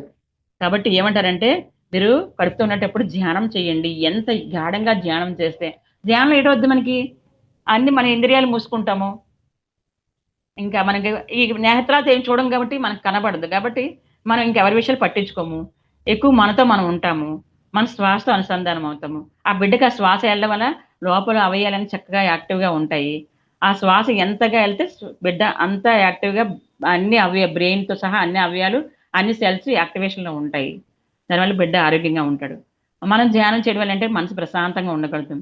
ఏ సిచ్యువేషన్ ఎదురైనా మనం కూడా కూల్గా ఉండగలుగుతాం. ఆ కూల్గా ఉండగలిగితే కదా ఆ బిడ్డకు వెళ్తుంది. అదే చెప్తున్నారు. ఇప్పుడు చూడండి, చాలా మందికి బీపీ పెరిగిపోయి, కొంతమంది గర్భంతో ఉన్నప్పుడు బీపీ పెరిగిపోతుంది, షుగర్ యాడ్ అవుతుంది. ఆ తర్వాత ఆ డెలివరీ అయిన తర్వాత షుగరు బీపీ తగ్గిపోద్ది, కానీ తర్వాత ఫ్యూచర్లో మనం వస్తుంది, అది ఫ్యూచర్లో మనం ఎఫెక్ట్ అవుతుంది. నేను చాలా మందిని చూశాను. మన అక్కల తోటికోళ్ళ పాప ఉంది, ఆ అమ్మాయికి ఇంకా ఎంత వయసు కూడా కాదు, ఇంకా మహా అయితే 32 ఎంత ఉంటుంది అమ్మాయికి, 32 ఎంత ఉంటుంది అమ్మాయికి. అలాంటి అమ్మాయి కి అప్పుడే మోకాలు నొప్పులు వచ్చాయి. అప్పుడే అమ్మాయికి మోకాలు నొప్పులు వచ్చి అమ్మాయికి ఏమో చాలా ప్రాబ్లమ్స్, అంటే స్పాండిలైటిస్ వచ్చింది. కూర్చోలేదు ఎక్కువసేపు. చిన్న వయసు అమ్మాయి, ఒక బాబు ఇంకా కన్నది. చూడండి, అది అమ్మాయికట షుగర్ యాడ్ అయిపోయింది. టెస్ట్లు చేస్తే షుగర్ యాడ్ అయింది.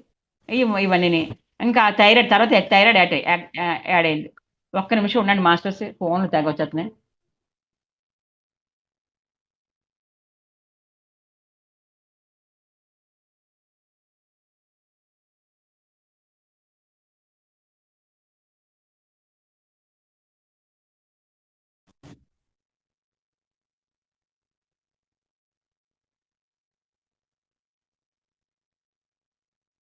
కాబట్టి ఆ అమ్మాయికి నేను చెప్పానమాట, మెడిటేషన్ చెయ్యమ్మా అంటే, మెడిటేషన్ చేయడానికి పెద్దగా ఇంట్రెస్ట్ పెట్టట్లేదు. ఎందుకంటే వాళ్ళకి అంత వేగంగా ఎక్కదు కదా, ఒకసారి మనం మెడిటేషన్ చేయలేదు కదా. కానీ మెడిటేషన్ కోసం వాళ్ళ అమ్మకి చేస్తారు. అలాగా ఆ అమ్మాయికి యాడ్ అయిపోయింది. యాడ్ అయిపోతే అప్పుడు నన్ను అనమంటారు, అమ్మ మెడిటేషన్ చెయ్యు, అన్నిటికి మూలం మెడిటేషనే, నీకు అప్పుడు అంటే కడుపుతున్నప్పుడు షుగర్ వచ్చిందని చెప్పి ఇప్పుడు వచ్చిందని అనుకోవాల్సిన అవసరం లేదు, టెన్షన్ కూడా కూడా వస్తుంటుంది. మన అమ్మాయి టెన్షన్ పడేంత సమస్య కూడా లేవు, భర్త మంచోడు, పిల్లలు అన్నీ ఉన్నాయి, డబ్బు ఉంది, అన్నీ ఉన్నాయి. కానీ ఎందుకో ఏదో కొంతమంది మానసికంగా ఏదో స్ట్రగుల్ అవుతూ ఉంటారు వాళ్ళకి. మరి అదేంటనేది వాళ్ళకి అర్థం అవ్వాలి. అడిగితే నాకేమీ లేదంటది అమ్మాయి. మరి ఏంటనేది అది డాక్టర్ చుట్టూ తిరుగుతాడు. డాక్టర్ ఏమంటే మోకాలు చెప్పులు అరిగిపోయి కాబట్టి ఆపరేషన్ చేయాలంటాడు. నేను ఆపరేషన్ చేయించుకోవద్దు, మెడిటేషన్ చేయమంటే చేస్తుంది ఇప్పుడు అమ్మాయి. కాబట్టి ఇది ఇలాంటి ప్రాబ్లమ్స్ అన్నీ ఉంటాయి మాస్టర్స్.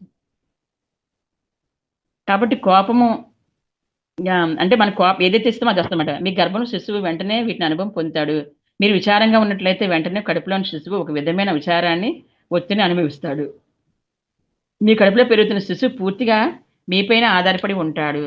మీరు ఏ విధమైన స్థితిని కలిగి ఉంటే ఆ శిశువు కూడా అదే స్థితిలో ఉంటాడు. ఆ శిశువు ఇంకా స్వతంత్ర జీవి కాదు.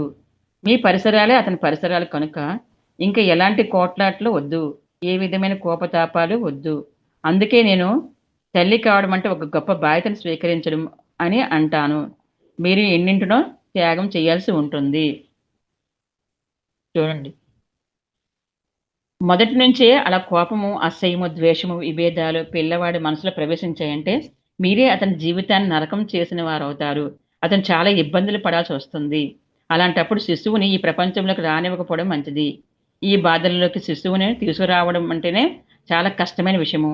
అయినా సరే మీరు అంతగా కోరుకుంటే ఇప్పుడున్న ఈ ప్రపంచాన్ని పూర్తి భిన్నంగా ఉండే శిశువుని తీసుకురండి. అతను దేనికి పడకూడదు. అతను తప్పనిసరిగా ఈ ప్రపంచంలో కొంచెమైనా ఉత్సాహం జరుపుకునేటట్టు చెయ్యాలి. కానీ ఈ ప్రపంచంలో కొంతైనా పండగ ఆనందాన్ని తేవాలి. మరికొంచెం నవ్వు, ప్రేమ, జీవం ఈ భూమిపైకి తేవాలి. అదే అంటున్నారు. మీరు పిల్లల్ని కనాలంటే మీరు కోపాన్ని, ద్వేషాన్ని ఏది ఇవ్వకండి. మీరు ఎంత మంచిగా పిల్లల్ని కనాలనుకుని ముందుగా మీరు అన్ని ప్రిపేర్ అయ్యి పిల్లల్ని కనండి. అంతేగాని ఏదో పిల్లలు కనాలని ఒక యంత్రంలా కనకండి. ఏదో వాసు తేవాలని కనకండి. ఎందుకంటే వారి రేపటి పాలలు నేటి బాలలే రేపటి పౌరులు కనుక మీరు వాళ్ళ జీవితాన్ని శాసించే వాళ్ళు అవ్వకండి అని చెప్తున్నారు. రెండో పాయింట్, మీ పిల్లల భవిష్యత్తును ప్రభావితం చేసే అంశాలు. తల్లిదండ్రుల మధ్య ప్రేమట. వివాహాలు ప్రేమ లేకుండా జరుగుతున్నాయి. ప్రేమ లేని వివాహం ఆధ్యాత్మిక అనుబంధాన్ని సృష్టించదు. ప్రేమైక జీవుల వివాహాల వల్ల ఈ అనుబంధం సాధ్యమవుతుంది. ఏ సామరస్యము, ఏ చెలిమి, ఏ గానము, ఏ ఉత్తముడు జననానికి మూలము అదే ప్రస్తుతం భార్యాభర్తల మధ్య ఉండడం లేదు. చూడండి, అంటే ప్రేమ లేకుండానే పెళ్ళిళ్ళు అయిపోతున్నాయి. కానీ ప్రేమించుకున్నప్పుడు ఉన్న ప్రేమ పెళ్లి చేసుకున్న తర్వాత ప్రేమ ఉండట్లేదు. అందుకే కాబట్టి వాళ్ళకి ఏంటంటే ఆ కలయిక కూడా అనుబంధంగా ప్రేమగా కలవట్లేదు. అసలు చెప్పాలంటే ఒక బిడ్డని కనాలంటే నిజంగా భార్యాభర్తలు ఎంత ప్రేమగా ఉండాలంటే ఈ రెండు శరీరాలు కలయిక కాకుండా ఒకే శరీరంగా ఉండగలగాలి. తన్మయత్వంలో అంటే ప్రకృతిలో లీనమైపోయి సంసారం చేయాలి. అలా చేసినప్పుడే అప్పుడు పుట్టే పిల్లలు ప్రకృతి సిద్ధంగా వస్తారు మాస్టర్స్. అంతేగాని ఏదో కలవాలని పిల్లలు కనాలని ఆ ఉత్సాహం లేకుండా కంటే అప్పుడు ఎలాంటి పిల్లలు పుడతారు చూడండి. కాబట్టి ఇదొక మీరు సమాజానికి ఒక బాధ్యత వహిస్తున్నారు కాబట్టి చాలా జాగ్రత్తగా మనం అర్థం చేసుకోవాలి ఈ పాయింట్లు. ఇప్పుడు మనకి అవసరం లేకపోవచ్చు కానీ రేపొద్దున పిల్లలు పెళ్లి చేసుకునే వాళ్ళకి కూడా ఇది అవసరమే. ముందుగా వెళ్ళి తవ్వి వాడు పెళ్లి చేసుకొని పిల్లల కంటే గొప్పగా నెక్స్ట్ అంటే ఏం చెప్తుంటే నెక్స్ట్ యుగానికి థర్డ్ మాస్టర్స్ వస్తారంట. అలాంటి పిల్లలు భూమి మీద రానాకి జన్మ తీసుకోవడానికి రెడీగా ఉన్నారు మాస్టర్స్. కాబట్టి అలాంటి వాళ్ళు మన కడుపున పుట్టాలి అంటే రాక్షసులు కూడా జన్మ తీసుకున్నాకున్నారు. అలాగే కడుపున మనకి మంచి వాళ్ళు కూడా పుట్టినారు. ఎందుకంటే సృష్టికారు జరిపేవాడు కొంతమంది ఉంటారు, సృష్టి వినాశాన్ని తీసుకొచ్చేవాడు కొంతమంది ఉంటారు. రాక్షసులు ఫస్ట్ అనాది కాలం నుంచి మనకి ఫస్ట్ నుంచి పురాణాలు కూడా చెప్తుంది, మన ఫస్ట్ నుంచి ఆది నుంచి జరుగుతుంది ఇదే. ఎప్పుడు రాక్షసులు దేవతలు ఇద్దరు ఉంటారు ప్రతి యుగంలోనూ కూడా. ఇప్పుడు మానవులే దేవతలు తెలియదు, రాక్షసులే కాకుండా ఉన్నారు మానవులు. ఇన్నాళ్ళైతే వాళ్ళకి వికృత రూపం ఉండేది, వాళ్ళు రాక్షసులు అనేవారు. ఇప్పుడు మనుషుల్లో అదేం లేదు. చక్కగా పైకి మంచిగా కనిపిస్తున్నారు, లోపల ఎన్ని చెత్త చేస్తున్నారో అంత చెత్త చేస్తున్నారు. ఎవరు మంచివాడు ఎవరు చెడ్డవాడు అని చెప్పనా కూడా లేదనమాట. కాబట్టి మన ద్వారా ఎందుకు అలా తయారవుతుంది సమాజం అంటే తల్లిదండ్రులు సరైన అవగాహన లేకుండా బిడ్డలు కండం వల్ల అవుతుంది అంటున్నారన్నమాట.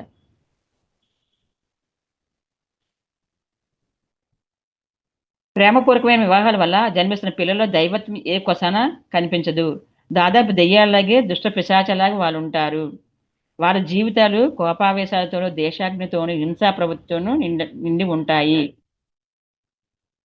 తల్లిదండ్రులు తీరని ఆకాంక్షలు. ఫస్ట్ తల్లిదండ్రుల మధ్య ప్రేమ అట. నెక్స్ట్ ఏంటంటే తల్లిదండ్రులు తీరని ఆకాంక్షలు. తల్లిదండ్రులు తమ ఆకాంక్షలను తమ పిల్లల ద్వారా తీర్చుకోవాలని అనుకుంటూ ఉంటారు. ఆకాంక్షలు అంటే కోరికలు. ఆశలు తీరేందుకు పిల్లల్ని ఉపయోగించుకోవాలనుకుంటారు. ఏ క్షణంలో మీ పని కోసము ఇంకొకరిని వినియోగించుకోవాలని మీరు అనుకుంటారో అప్పుడే మీరు క్రూరంగా తయారైపోతారు. మీ లక్ష్యసిద్ధి కోసం మరొకరిని వాడుకోవాలనుకున్న ఆలోచన మీలో కలిగిందంటే వెంటనే క్రౌరము, హింస మీలోనే ప్రవేశిస్తాయి. అంటే మనం అనుకుంటాం కదా, ఫస్ట్ చాలామంది భార్యాభర్తలు పిల్లలు కంటారనేటప్పుడు కడుతున్నప్పుడు ఎన్నో పెట్టేసుకుంటుంటారు. మన పిల్లల్ని డాక్టర్ చేసేద్దాము, లాయర్ చేద్దాము, లేకపోతే యాక్టర్ చేద్దాము, లేకపోతే సైంటిస్ట్ చేద్దాము, లేకపోతే ఒక క్రికెట్ ప్లేయర్ చేసేద్దాము, ఎన్నో ఊహించుకుంటారు. ఎందుకు ఊహించుకోవాలి ఇలాగా? ఎందుకంటే వాళ్ళే ఆల్రెడీ ప్రణాళిక అక్కడ రాసుకొని పైన పైన ప్రణాళిక రాసుకొని వస్తారు వాళ్ళు.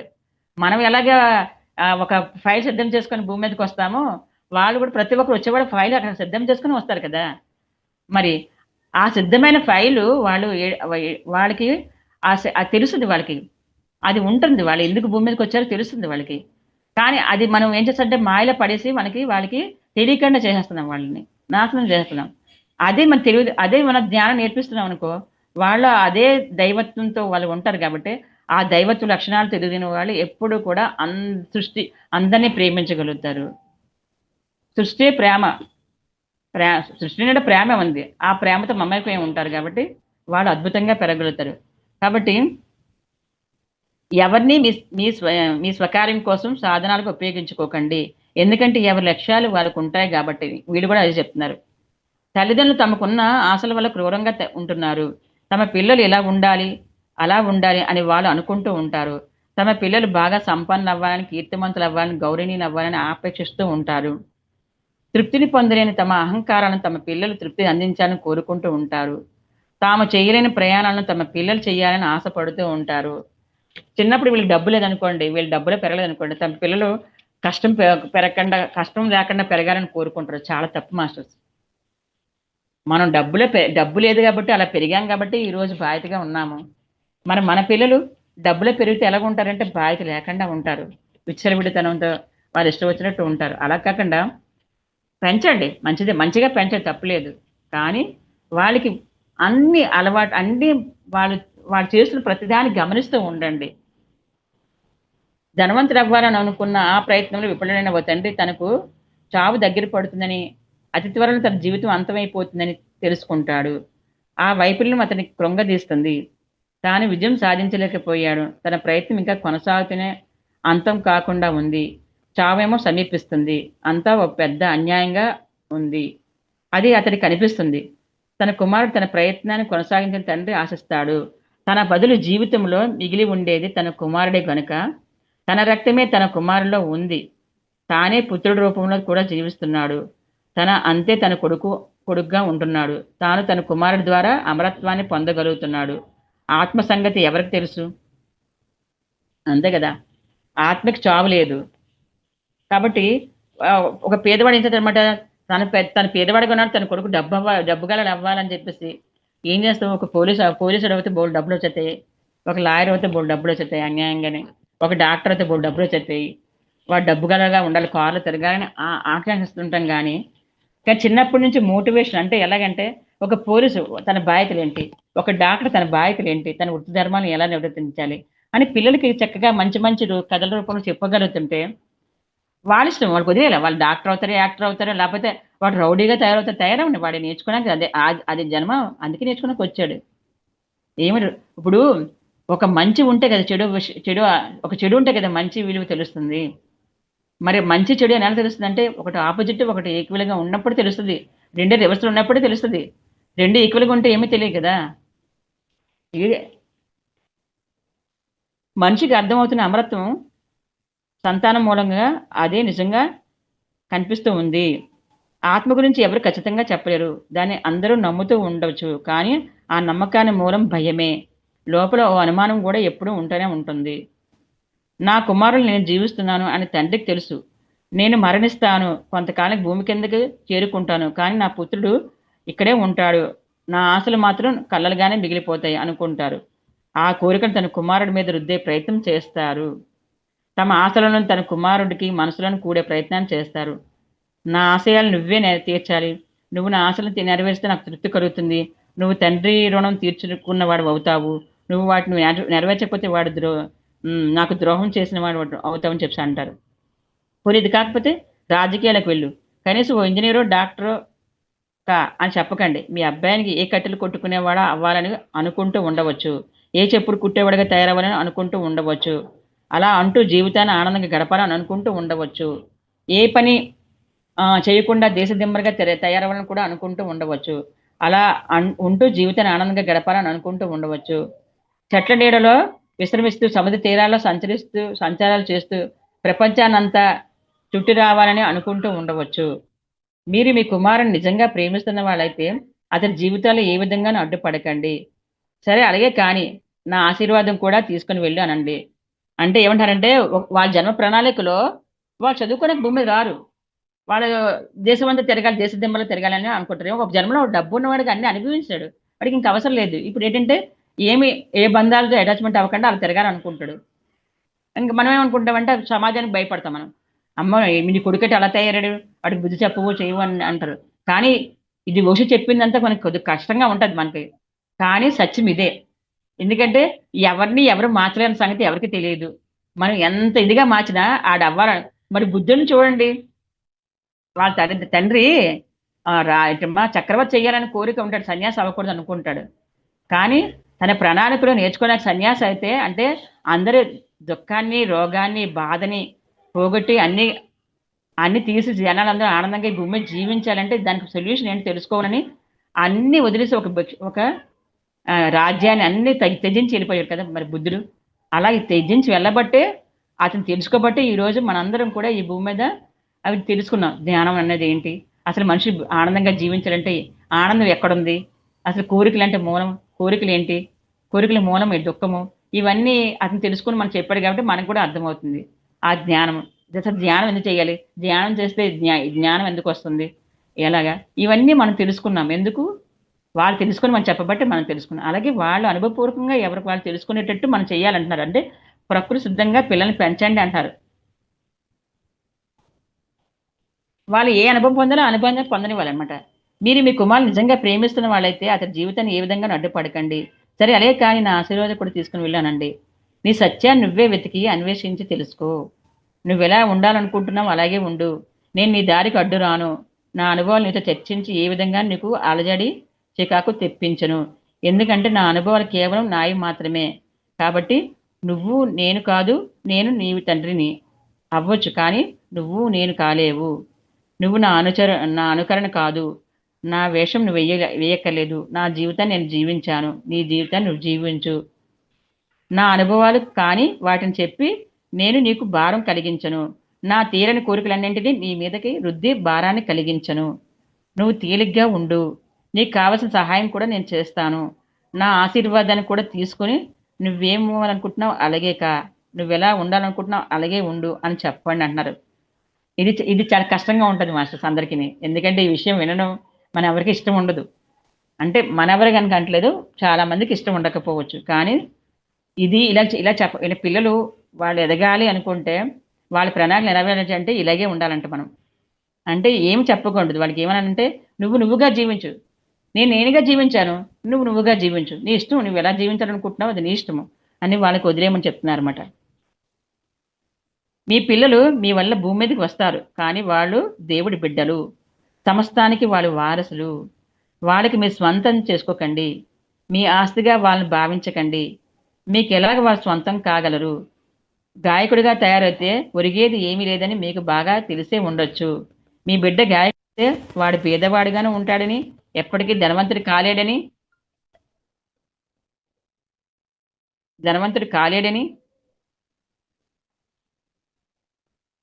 ఎప్పటికీ ధనవంతి కాలేడని, ఓ హెన్రీ పోర్ట్ కాలేడని మీకు తెలిసే ఉండవచ్చు.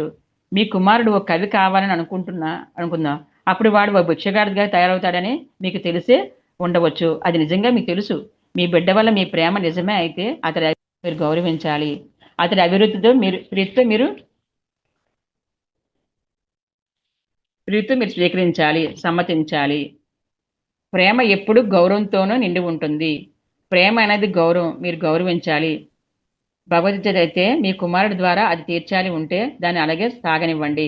అందులో మీరు జోక్యం చేసుకోకండి.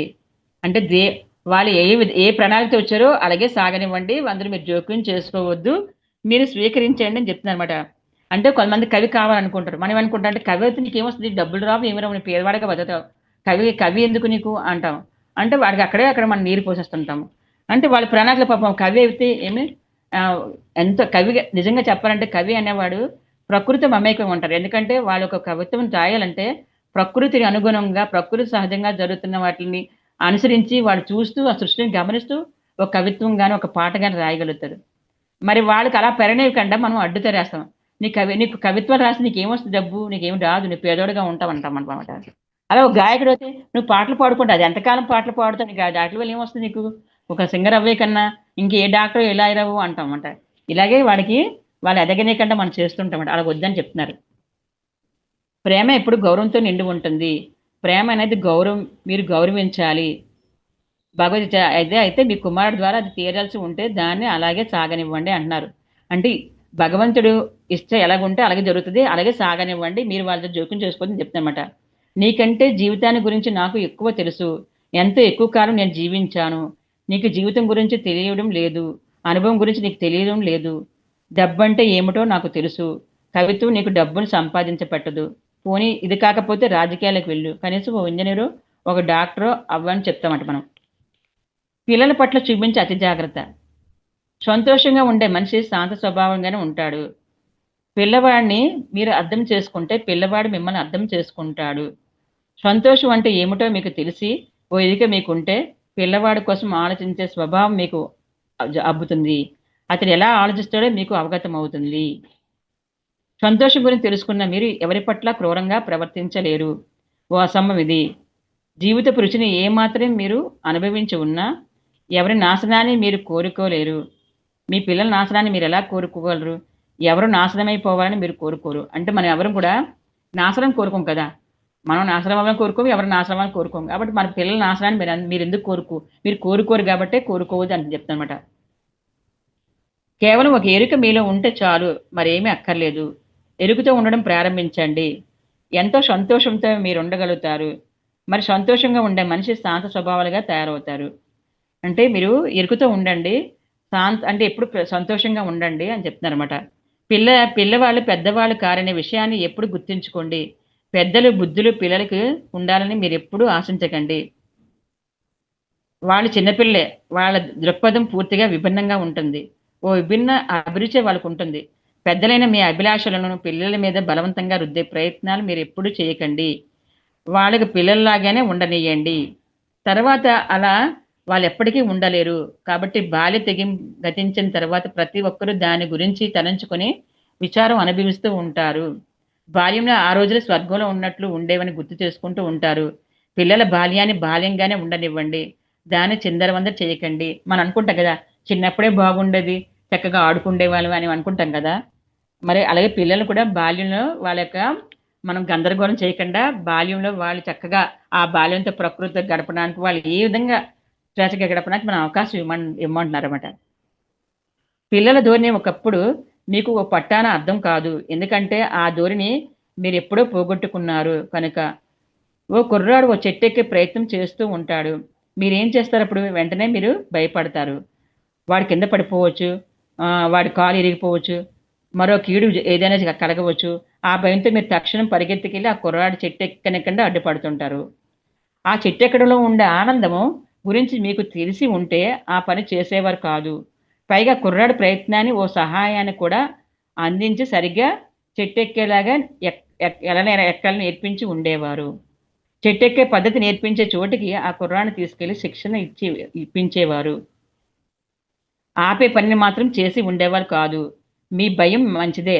అందులో ప్రేమ ఉంది. కానీ ఆ పనిని అడ్డుపడడం ఆ కుర్రాడి ఎదుగుదలకు ఓ ప్రతిబంధకం మాత్రమే. అంటే చెట్టెక్కాలనుకున్నప్పుడు ఏం చేయాలంటే మనం తగిన జాగ్రత్త మనం చూడాలి. అంటే ఎక్కని మనం చెప్పాలట. ఎక్కనిమని చెప్పాలి పిల్లలకి. అంతేగాని వాళ్ళని ఎప్పుడు మనం ఆపకూడదంట. కాపోతే అలాగే చెట్టెక్కాలనుకున్నప్పుడు నేను నీకు చెట్టెక్కడం నేర్పుతానన్నా, ఒకసారి నేను ఎక్కి చూపిస్తాను చూడు. ఇలా ఎక్కాలి.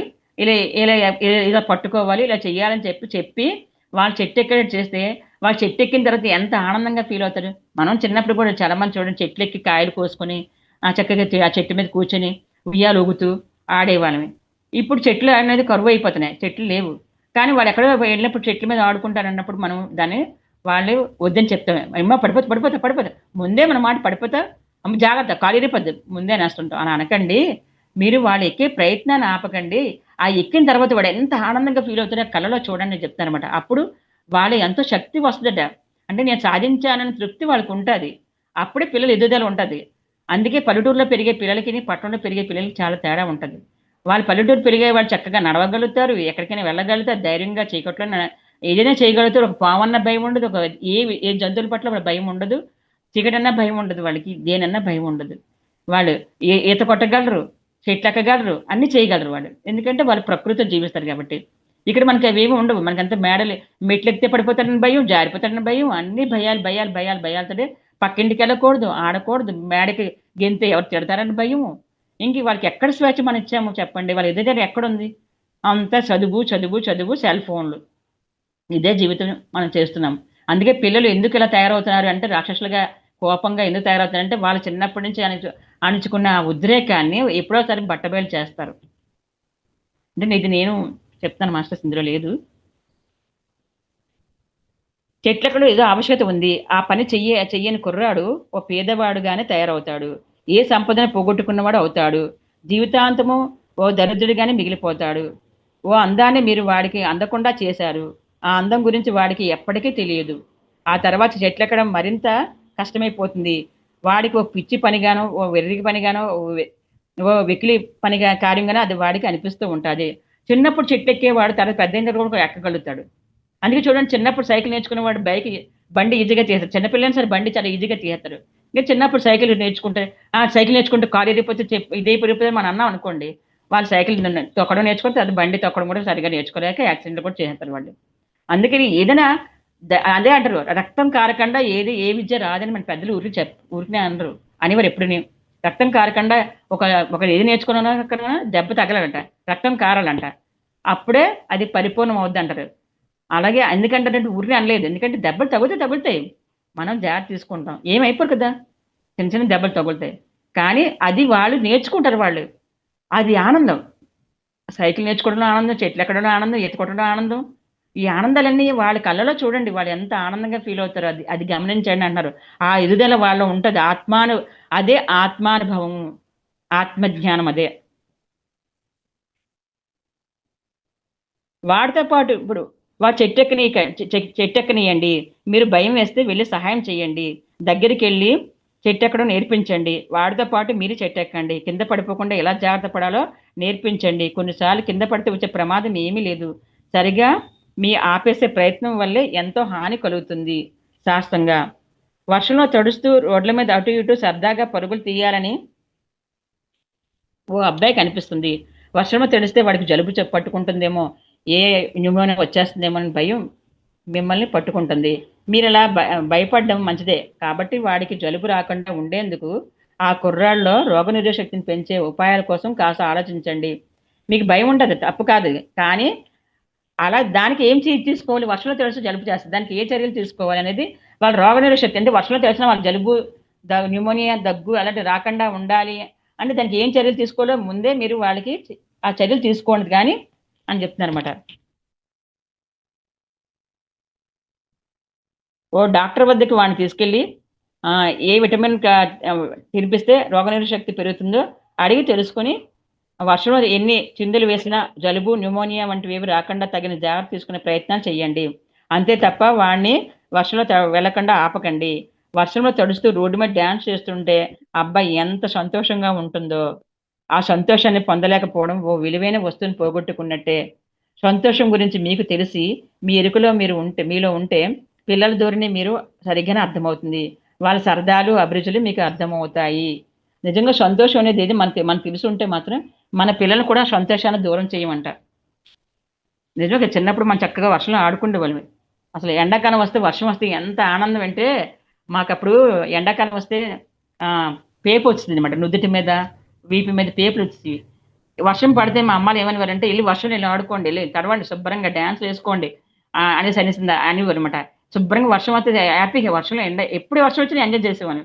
ఆ తర్వాత ఇంటికి వచ్చిన తర్వాత శుభ్రంగా మళ్ళీ మామూలుగా తుడిచేసి శుభ్రంగానే కొంచెం వేణీళ్ళు ఇచ్చేవారనమాట. అలా అంటే తగిన జాగ్రత్తలు తీసుకున్నారు తప్ప ఎప్పుడు వర్షంలో ఆ ఎంజాయ్మెంట్ ఎంత బాగుంటుంది, వర్షంలో డ్యాన్స్ వేసుకుంటూ ఆడుకుంటూ ఉంటే. సినిమాలో చూస్తుంటా హీరోయిన్లు వేస్తుంటే మనం ఆనందపడుతూ ఉంటాం చూసి, కానీ మన పిల్లలు చేస్తానంటే మనం ఒప్పుకోము. మనం వెళ్ళము, మన పిల్లలు వెళ్ళలేము. కాబట్టి మనం కూడా పిల్లలతో పాటు వెళ్ళి చక్కగా ఆడుకుంటూ డ్యాన్స్ వేస్తూ ఆ వర్షంలో ఎంజాయ్ చేస్తే ఆ ఉన్న ఆనందం అద్భుతంగా ఉంటుంది మాస్టర్స్. మనం వింటుంటేనే ఆనందం కలుగుతుంది కదా, చేస్తే ఇంకెంత ఆనందంగా ఉంటుందో చూడండి ఒకసారి, చెయ్యండి. ఇవన్నీ ప్రాక్టికల్స్ ఇవన్నీ.